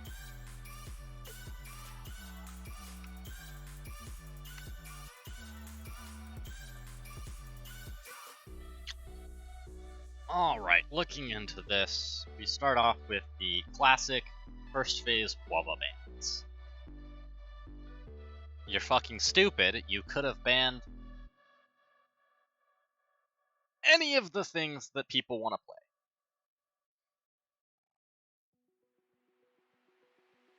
Just, you can ban one or the other, but not first phase. Wubba will not first phase his hero, I guarantee you, Wubba won't. He's too cautious. That's one of his downfalls, is that he's such a cautious player. He wants to make sure that, it's decent game for him before he picks this sort of thing. So right off the bat, you just shoot yourself in the foot. Yeah, GMS, you just shoot yourself in the foot there. And so they first pick Pudge. I love this Pudge pick.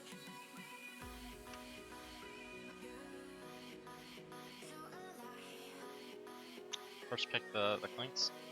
That's like the only one. So you can ban. He's not gonna first phase the Storm, and they don't have first pick is the thing. There are things that counter the Clinks. As long as the Clinks has a bad lane, it sucks. If you have something that can hunt him, like Lina into Clinks, feels bad as a Clinks.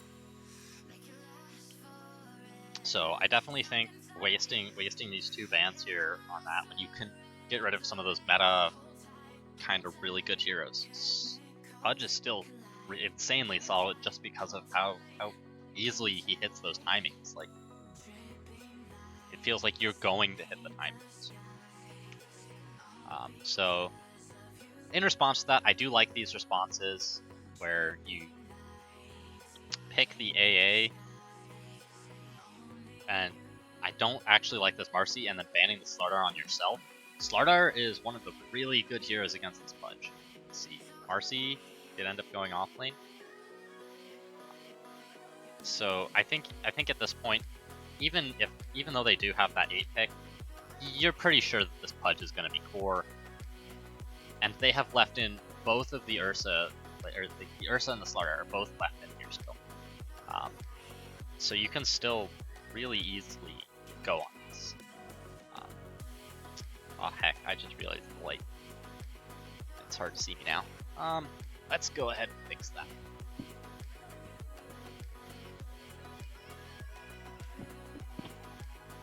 Oh, bada bing, bada boom.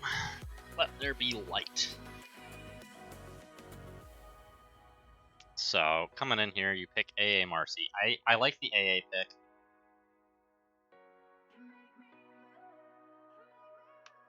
I don't like the Marcy. Because after you shot yourself in the foot with these bans, I think you pick either the Ursa or the Slardar. Honestly, at this point, I think you just pick the Slardar because there's not much that they can do to shut down the... Like, you get instant shutdown Pudge, like, there. Pudge will not have a good game. You can bash him, like, especially with the AA, it pairs really well. Like, AA Slardar is a pretty decent lane.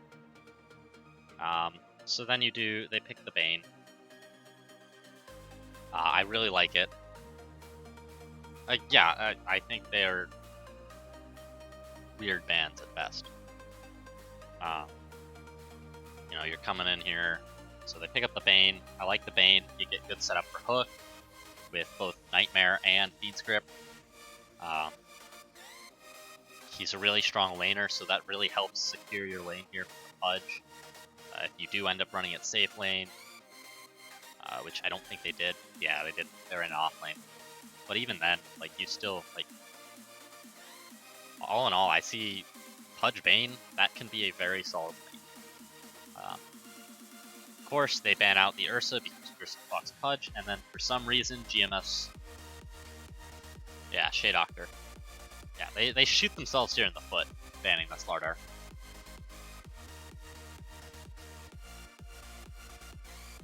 Yeah, again, that too.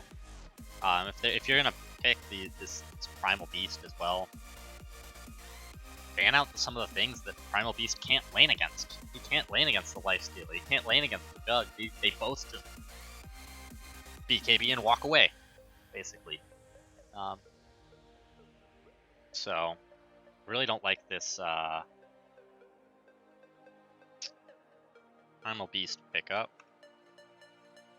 Meanwhile, they immediately go into a Witch Doctor. Again, sets up pretty well so that with the Pudge, you'll have a nice lane no matter which support you put with the Pudge.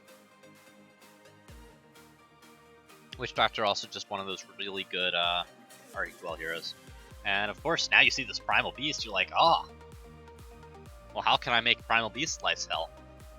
Maybe by the fact that you just Juggernaut. And now he does no damage to you, and just healing ward yourself.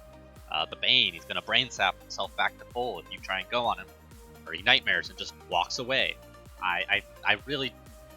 This Primal Beast pick, as well as the fact that you're wasting bans on things that you could have picked here.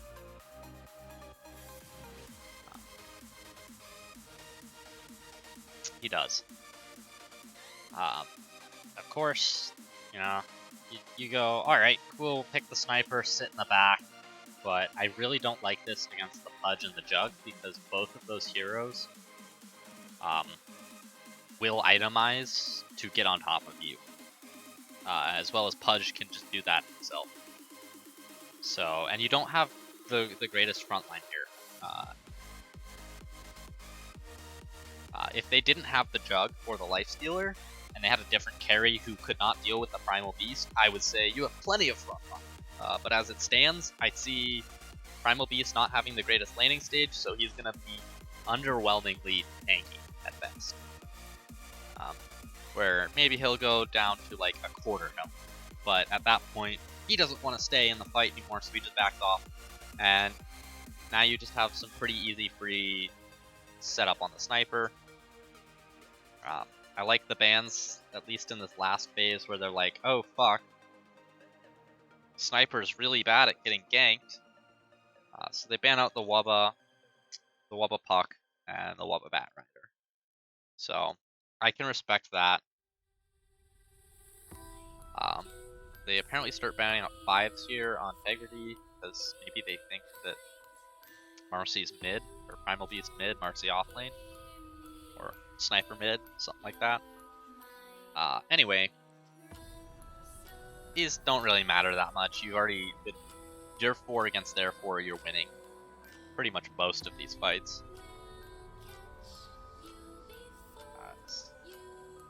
Yeah, I just don't see a way that right now they're dealing with Pudge. Other than the AA. The AA is the only thing we have dealing with Pudge. Yep, Lord of Cinder.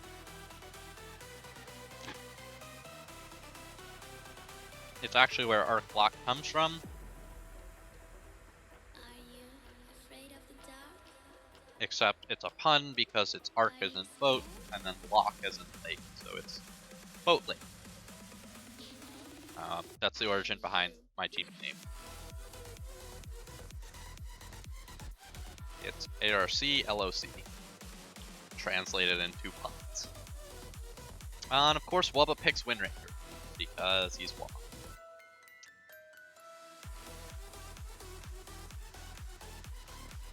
And then they go Wind, because yeah, that's just what you do. And as soon as you go Wind, well, something that at least does alright lane, I think, would be, I think Lina does alright, but I'm coming closer. it can definitely be an either way. This matchup can go either way. I will catch you. Where if the Wind gets some good ganks It goes. against the Lina, you do end up into a point where it's like, oh fuck, how do we kill this Wind? Because before level 6, you rely entirely on your physical damage, and if I look to see what this Lina built, he built for the physical damage build and not the magical damage build. Are you afraid of Against the Pudge, that's pretty alright, just because you're gonna need to be able to chunk through him. But against Wubba, for 32 minutes before he gets this MKB, like, you're not doing anything to this Drow, or this Wind Ranger, I mean. So it feels like GMS's team really didn't think about what they were banning. And they were like, oh, we're gonna play this, without looking at what they're banning and what the enemy team is choosing. And so they just kept picking things. Like, oh, haha, I wanna play this. And it feels like they were trying to force themselves into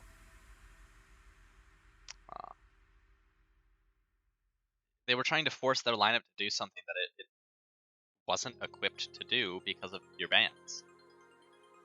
At least Lina can roam around and gank, and you see, you know, Radiant definitely can throw this. Or Radiant definitely had a pretty good advantage here. They have really good level 1 and stuff until people get BKBs and walk away from Primal. So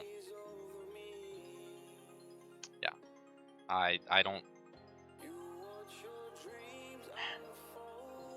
I think Dire was throwing is what was happening here. That, and they do have pretty good early game with the AA, you know, the Lina ult.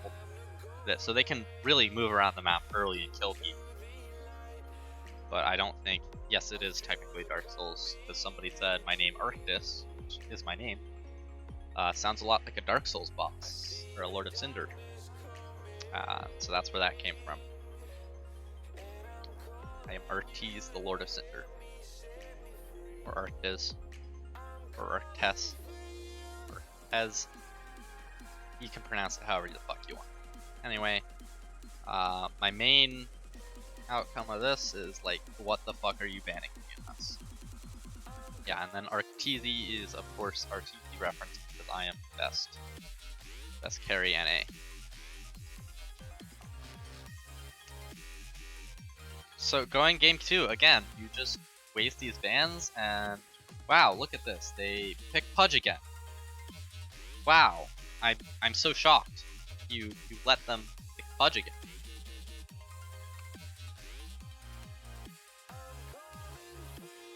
Actually, what was the last pick?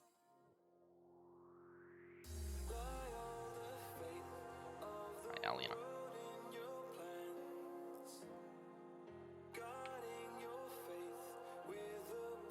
Oh wow, you picked Pudge again. But at least this time you're smart enough to pick a counter to Pudge. Unfortunately,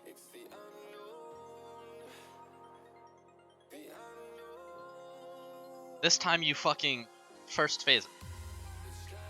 And so they're just like, okay, cool. Again, you don't have first, or you don't have second pick, or first pick.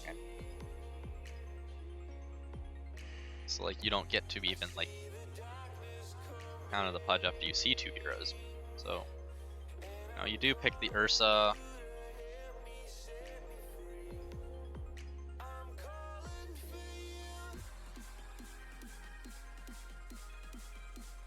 Ursa Omni, pretty strong, but a bit of a weak lane because they are both melee heroes. So I look and see they did pick this Necro and it won lane because...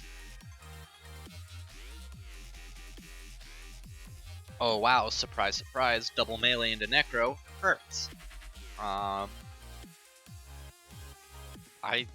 don't know what they were thinking. They ban out the Jug. Ursa's good against Jug. Why would you waste this ban? Faithless Void. Yeah, Chrono sucks. But I guess I don't see these bans helping. Bane is the only ban here that I think is pretty good.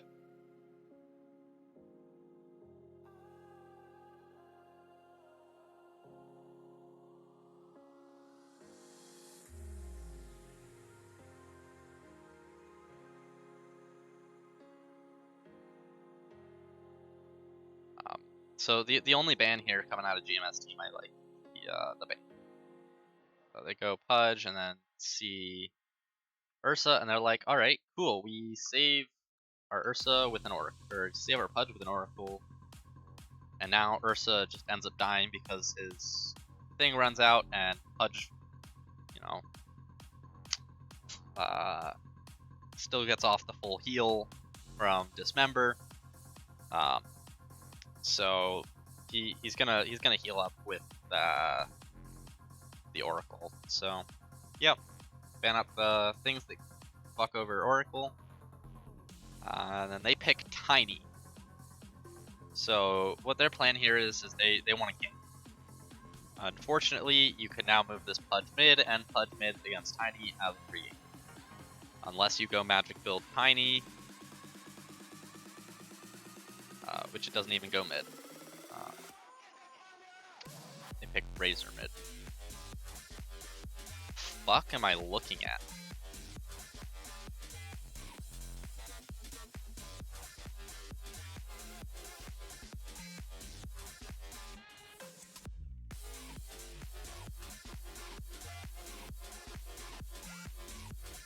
Oh wait, Kenny Integrity are the same.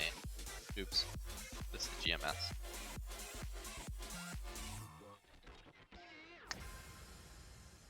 I think that's what somebody was trying to tell me.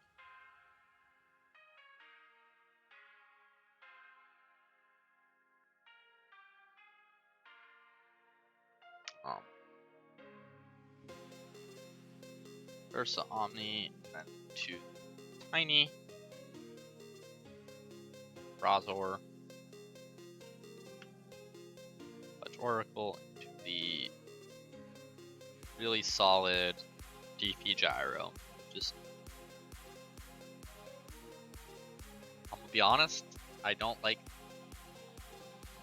Actually, never mind, because they're going all in on this Flubba being carry basically. Shakira was originally supposed to go mid. Interesting.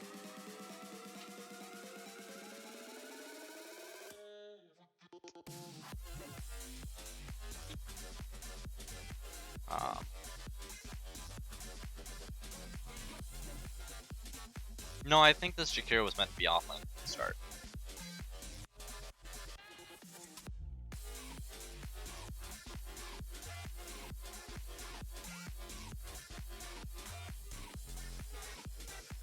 Because I think they wanted to put the Shakira wherever the Necro was going.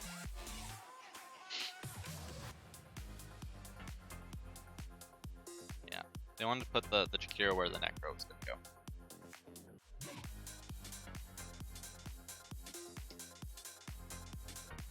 They wanted to dodge the Necro with the Ursa. Cause yeah, let's see. Let's get back to analyzing this. So let me see, DP Gyro.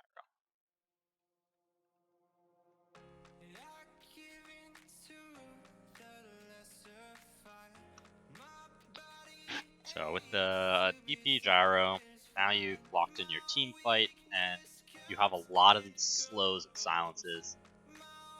Tiny's not going to have a good time if you send him mid, so Tiny is no longer mid. They're like, alright, cool, 4 Tiny. Unfortunately, now you lack a lot of stun on it. You're not feeling the greatest. You don't have very much in the way of stun, other than Tiny. And they recognize this. Pudge is like, alright, cool, I can just walk. So you pick 2 other heroes that help you just walk. Death Prophet, Gyro. This is really good synergy on that, just like, oh, we're gonna walk at you. So they ban out a bunch of carry heroes because they think it's off lane DP. Technically, it's Pudge carry from mid. You'd be surprised at how much Pudge hurts tower. Pudge hits tower, but it doesn't really matter. It doesn't really matter if you lose lanes and you get so far ahead, and Pudge has 25 flesh stacks. No. So they pick up the Razor. Razor's pretty decent against most of these heroes, except for the DP. Razor does not like the DP because, and the Gyro, because they will. You cannot kite the DP, you cannot kite the Gyro, and Oracle will save anyone you try and go on. It's just really hard to kite as an Oracle, or as a Razor in this game. So I think that you shouldn't pick Razor here. I think you pick something other than the Razor here. Is Lina still in the pool? Yeah, I think the Lina, you pick the Lina here. And attempt to have that work again. Just because I don't see any other way that you're going to be able to... Yeah, exactly. Like, he's going to have a lane, maybe?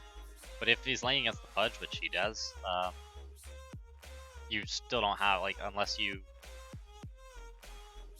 There's just no way. Once Wubba hits level 3 on Pudge, you can't do anything as this Razor. And then level 4, like, once you hit level 4, now you have...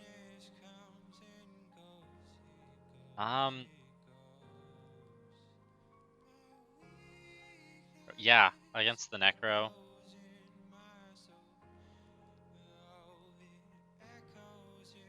I think no, at that point you put the Ursa mid. Go, hey Ursa, you're mid. Because then you can actually trade with the Pudge. And if he goes on you, you jump. I think at that point, like you have to just put this Ursa wherever the Pudge is, or you have to put the Tiny, the Pudge, because you can toss him away, and you run this Razor safe lane. I think, yeah. They go ahead and they pick Necro. And this was...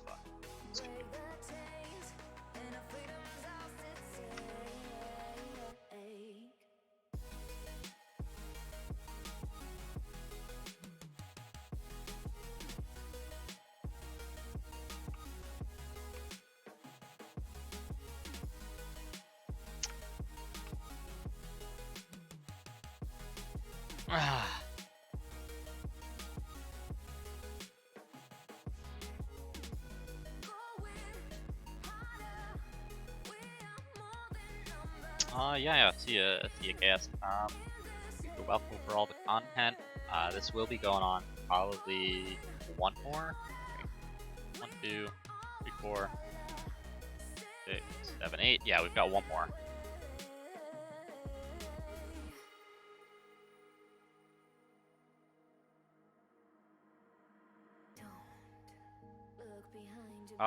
My reaction will be, alright, cool, you're gonna die. You're gonna lose. Like, that's just my reaction. So you're gonna lose.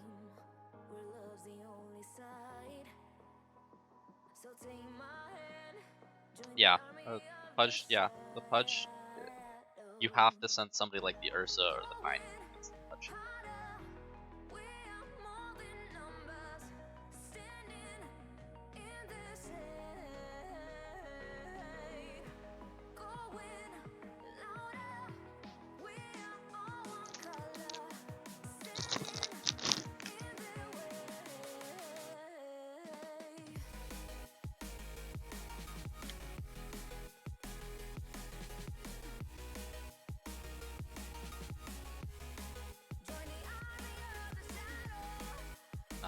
Yeah, Chaos, you're going down. If we go up against you, you're just fucking gonna lose. There's no question about it. You're just done.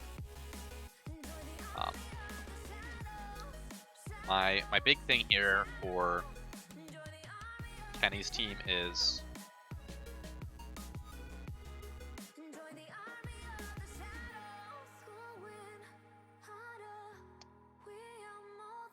have more than one strat. Like, it feels like you guys really only just have like this 4 protect one. And maybe like it's great that you guys are so flexible in your lanes, but as well as thinking about, all right, how are these lanes going to go? Because you drafted this double ranged lane here, and you have 2 double ranged lanes. That's really not what you want. Ideally, you'd have probably I think you ideally have a necro mid touch off on here. So have more than one strat, but then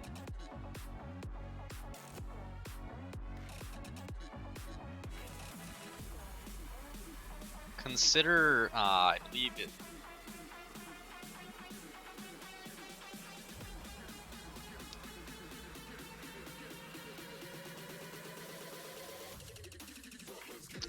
So before you start swapping around the lanes willy-nilly, like just think about like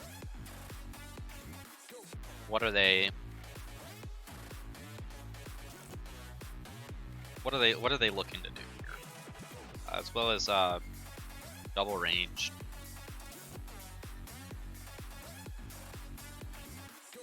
Double range lane bad. Necro is kind of a melee here, but he can harass and last hit from range is the thing. Like you don't have to be standing in the 3-wave ult. You should be. You don't have to.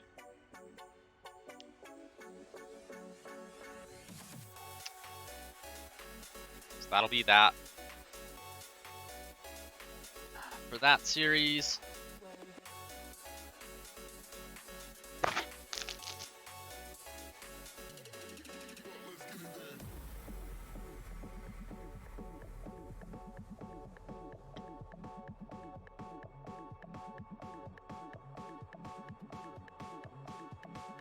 So you want Doc Hammer, right? Is that what I was hearing? Was Doc Hammer carb?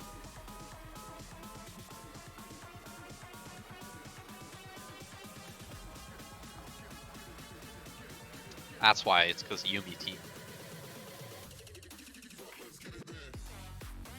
Oh, I get to flame carb, J-bait, and Trisoft. Oh, this is amazing.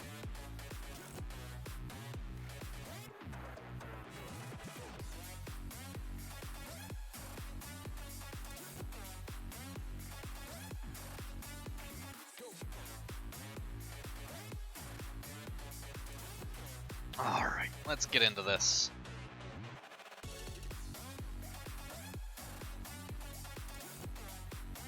Starting off, OD on Dota is bad.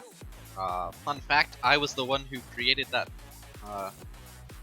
that image. I was the one who gave the image to that, so that is my cursed toad image. Alrighty, and we have 0 point support. Interesting. Very interesting. Yumi, why would you take 0 off of this festival? Why? Why would you force him off of his carry? Alrighty, coming in, I see some of the most normal bans that I have seen in a long while out of any of these games, except for maybe my games. These first phase bans. We have Taki's Hoodwink because, well, that's just Wake Rider's favorite heroes to play. And as long as you take him off of those, he loses MMR. Meanwhile, Carb banning out the Undying, Dawnbreaker, both of those are really strong. J-Bay loves Dawnbreaker. Solid, I like it. First pick up the Shadow Shaman, PBIS.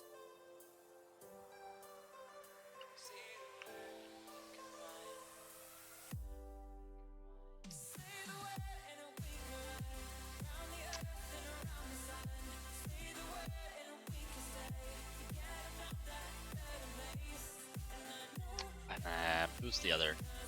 Oh yeah, Doc.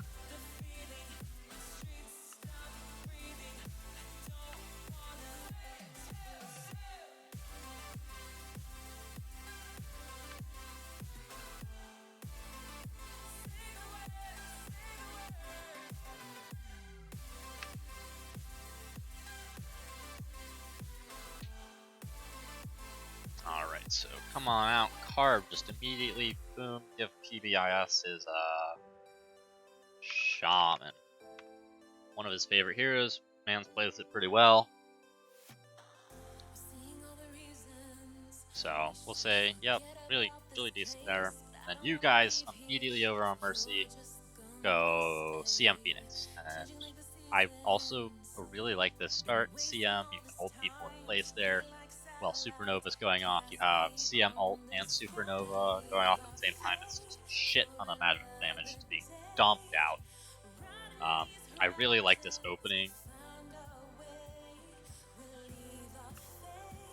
CM Phoenix, it has a lot of synergy. And so Carb's like immediately, alright, we'll pick the Legion. So Legion pretty good about if you duel the Phoenix and if you duel the Phoenix and do it right, you can cancel that. I agree, Silencer would have been amazing for them, but they don't go for it. Surprisingly, even though it got buffed, it would be pretty nice. But that's just because Carb subscribes to the ability or to the philosophy of never pick your supports in first two. Even though if you have 8 pick, it is pretty alright. Your second support that you pick there counters the first 2 heroes that they show. Like I would definitely rather see this in the Silencer.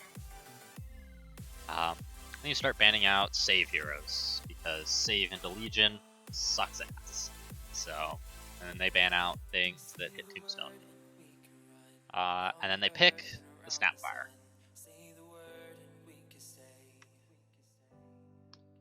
I like this. It's entirely to deny picks so that they can't hit the Tombstone.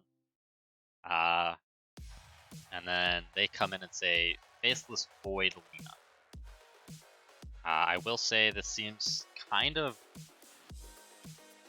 depending on okay, they did run Melina support. But even so, showing off the Lina right then and there, I'm not a big fan of it. Because now they're like, oh cool, we see potentially all 3 of your 4s, and we have 8 pick. So they pick up the only other save hero who really can actually do things like that, and they pick OD. I like this. You suddenly duel does nothing.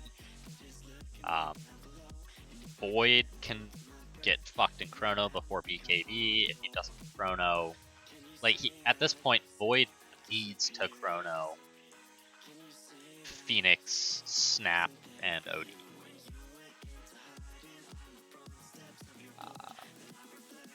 And this Lina feels pretty underwhelming. Like it doesn't feel like this Lina does anything for the team. I would much rather see a bad draft. It's a bad draft because again, the absolute amazing team fight is you have to catch so many of these people in one Chrono, and you have to kill them. Like they need to die in Chrono, and they're just not dying in Chrono. Is the thing. Carb also went 2 and 10 and fed them.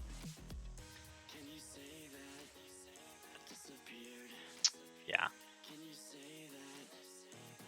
So it just feels really underwhelming to pick this. This Lina doesn't feel like it does. Yeah, Blade Mail doesn't help you too much. I think the combination of this Legion should have been a silencer, and then you get to at least see this next pick here. Like I think you put this with a silencer, and then you see your next pick here.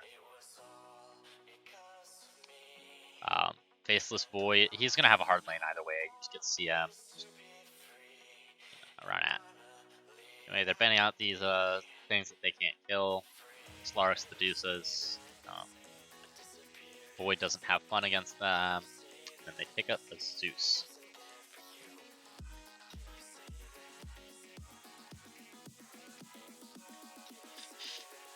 To be honest, I think that the Zeus doesn't help you for what you're lacking.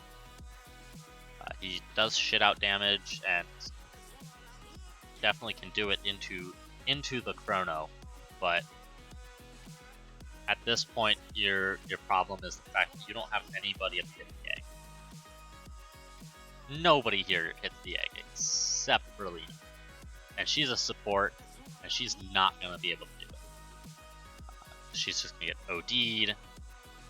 OD will blink, you know, and Astral. Legion doesn't really hit. Faceless Void does not want to be hitting the egg. He does not want to be hitting the egg. Not in this team. Because hitting the egg means that you are tanking damage from the egg, you are taking damage from CM spells, potentially Snapfire spells. OD can blink in an ulti or stop you from doing that sort of thing. Yeah, but he doesn't have damage. He goes this Handamitis directly into the BKB. And now you don't have a Maelstrom. Or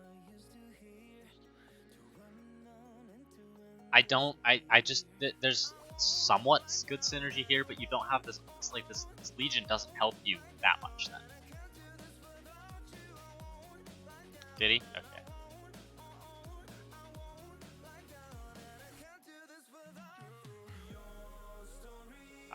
I don't think that you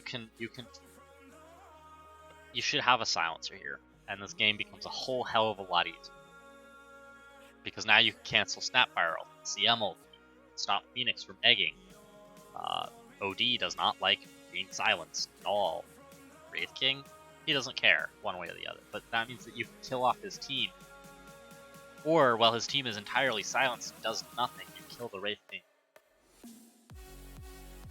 And then back off and reset. And then you have Chrono.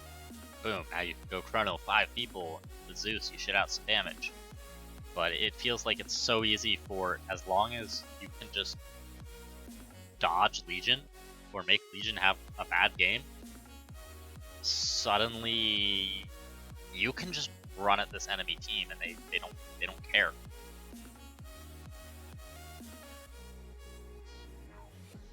Like, you can now run at them. You just run at them. Anytime your ultis are up, you just run at them. And boom.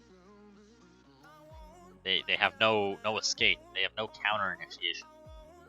They are all about initiating, except for the shaman. Even then, his counter initiating feels underwhelming against just the way that they can just slowly walk around as 5, and you walk around as 5, let Wraith King, or walk around as 4 and let Wraith King farm.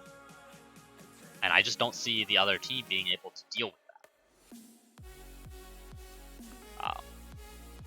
Because you can try and go for the Wraith King, but Wraith King will then just farm behind his team. And his team just creates this solid wall where Wraith King can farm pretty much freely. And you see, he farms pretty much freely. Just because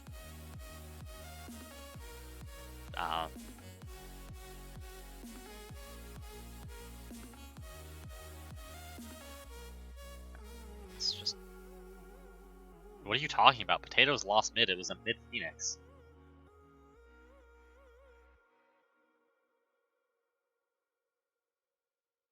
I see. I don't think Dire threw, actually. I think that they missed their window of opportunity. They missed that you had a window of opportunity where you. and they missed it. Either way, going on to game 2 here.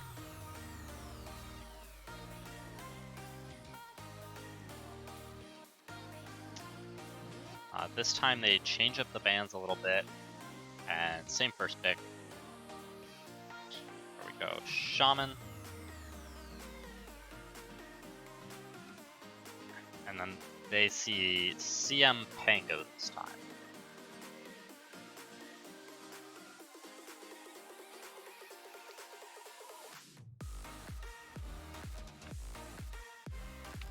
So upon seeing a CM Pango, which is kind of just really good, pick up the Enigma. I can't tell whether or not I like it.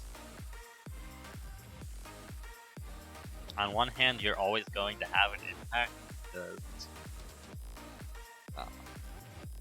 you are an Enigma, but it feels like picking Enigma this early at 8 sets you up for failure, because now you can just pick BKB piercing stuns, which is exactly what the Wyvern that cuts.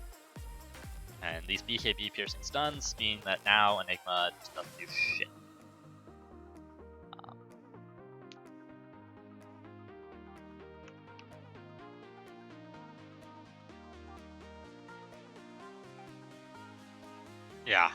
Picking Enigma into Pango as well, like, even if you black hole him while he's rolling, if he comes around and hits you, yeah, basically, spend it banning counters. But if he's rolling and you black hole him and it comes around, he will stun you and cancel the black hole.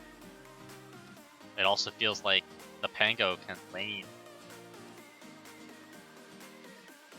The Pango can kill Eidolon, like CM kills Eidolons as well now that there's 30% less magic res on them.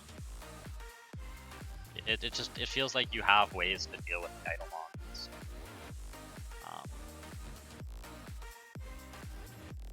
Going on in. And then now they're banning out counters to the black hole, and it's like, you can't ban them all. They are going to get some BKB piercing stuff. And of course, you know, against Pango, you ban out some of the Pango counter, Bloodseeker, and then you're like, alright, cool, time to shut down their parry, no jug, no cleats. And they lock in this Wyvern. This Wyvern is very good.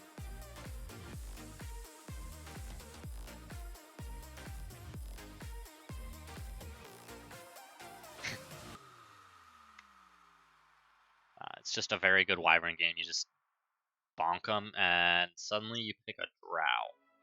I don't like this Drow pick at all. They have a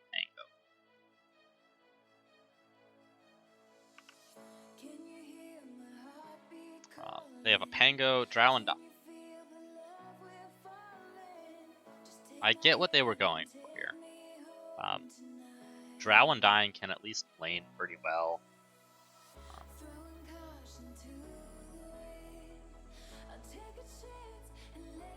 Drow and Dying, it's a fairly solid lane. Unfortunately, the fact is that Pango will always be able to get on top of this Drow. Even if you go for the silence, just swashbuckle in, shield crash, and it feels underwhelming. It depends. It definitely depends. So then after they see that, they're like, oh, cool. Free Arc Warden game. They have nothing.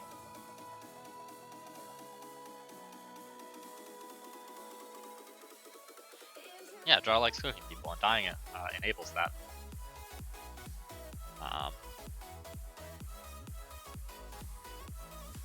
So yeah, I mean, Arc Warden, he doesn't really care too much.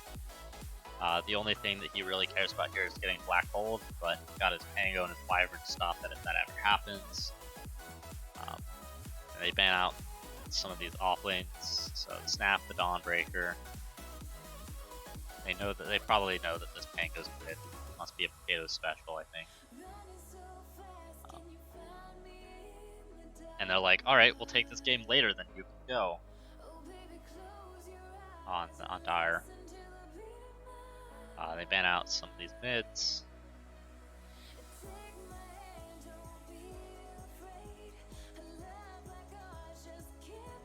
Trisoft absolutely fucking giga chatting.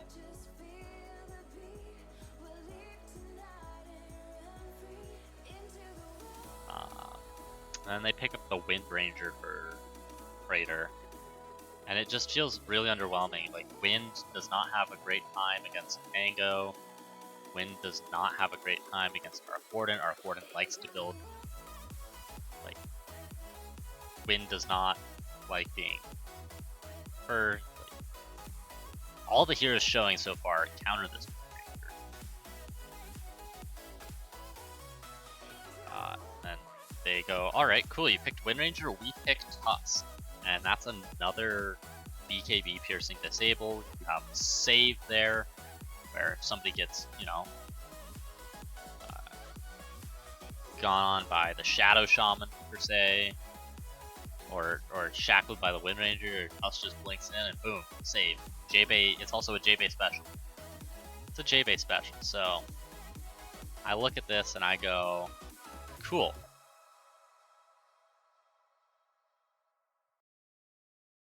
We have some pretty good stuff here. I will say, they definitely could have won this at least a little bit earlier, but I get why they didn't, because they were afraid of, you know, giving Carbs pretty good black holes. So Graph for this game was just pretty much solidly in dire, and they were basically only pushing when they could go high ground without black hole, I think. That's what was happening here. And of course, J-Bay Tusk beating.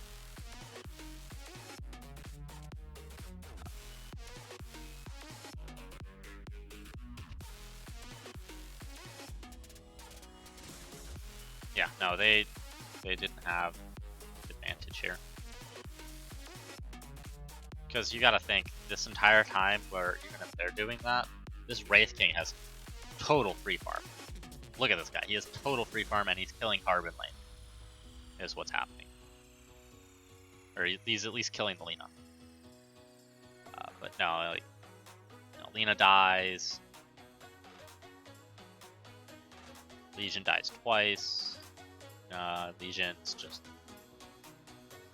what's going on is, I mean, Frostbite. It's Frostbite.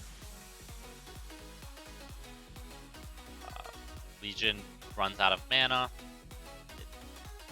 It's pretty... I think you're overestimating how good Legion is. Like, Legion does not have the best laning escape anymore.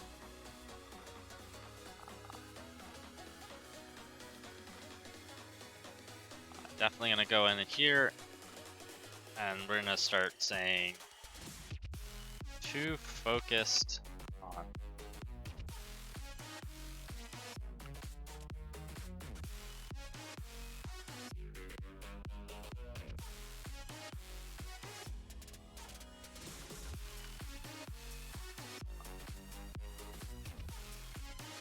I picked Enigma way too early.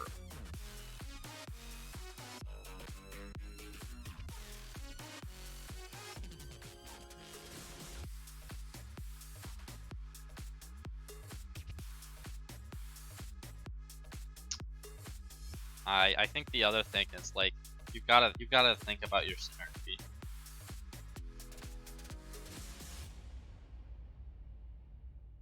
Think more about team rather than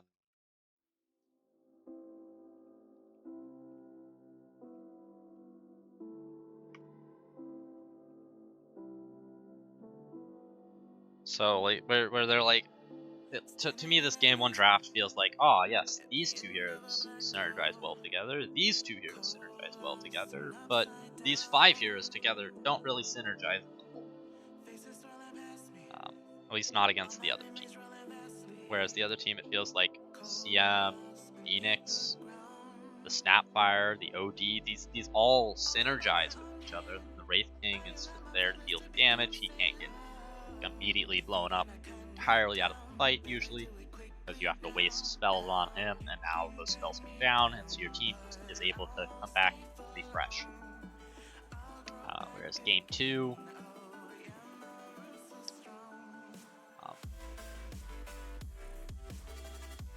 you just pick this Enigma way too early and you back yourself into the corner. As well as you don't have the best. This Wind pick doesn't. Wind Ranger is something that you either have to like 8 pick or 24 pick. That's there's not really any other in betweens unless it's support. But if you're gonna pick a Wind Ranger to be core, you like honestly, I would have preferred. You see this Arc Warden, get something that's gonna get on top of the Arc Warden and make him regret his life. Get a Spirit Hero. I'm pretty sure that all of the spirits were in still. You pick up like a Void Spirit, you can get the Ember Spirit. Like you need something to deal with the Arc Warden at this point. Drow doesn't deal with the Arc Warden. She doesn't want to, because she doesn't want to build NKB is the thing. Wind does, but also you don't like. I think that you're just too focused on comfort and not enough about synergy.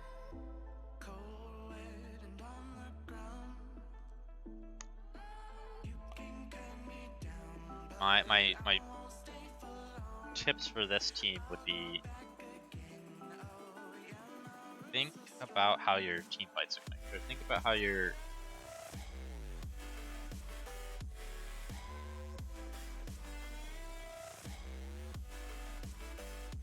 thinking more about how your timings are going to line up, because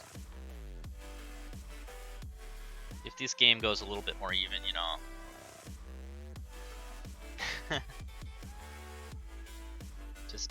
it feels like well, like it feels like it's really easy if you step up too far and, you know, Enigma Black Hole BKB, you can just boom get in 5-man Black Hole, Drow kills it. Cool. You definitely need a different thing than this Wind. You need something that does team fight, and initiation. AoE, team fight, initiation. That's what you're looking for here. Wind is not. They have a Tusk, sir. Tusk just jumps right in.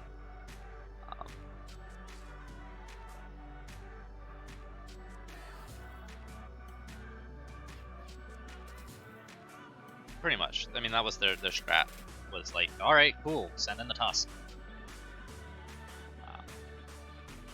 Like that looks exactly what happens. Tusk dies like this. It's just dying. So that means Tusk is the one initiating, tanking, eating all these spells. Yumi and Tango just have free reign of doing whatever the hell they want to do. So thinking about how your timing's playing up and thinking about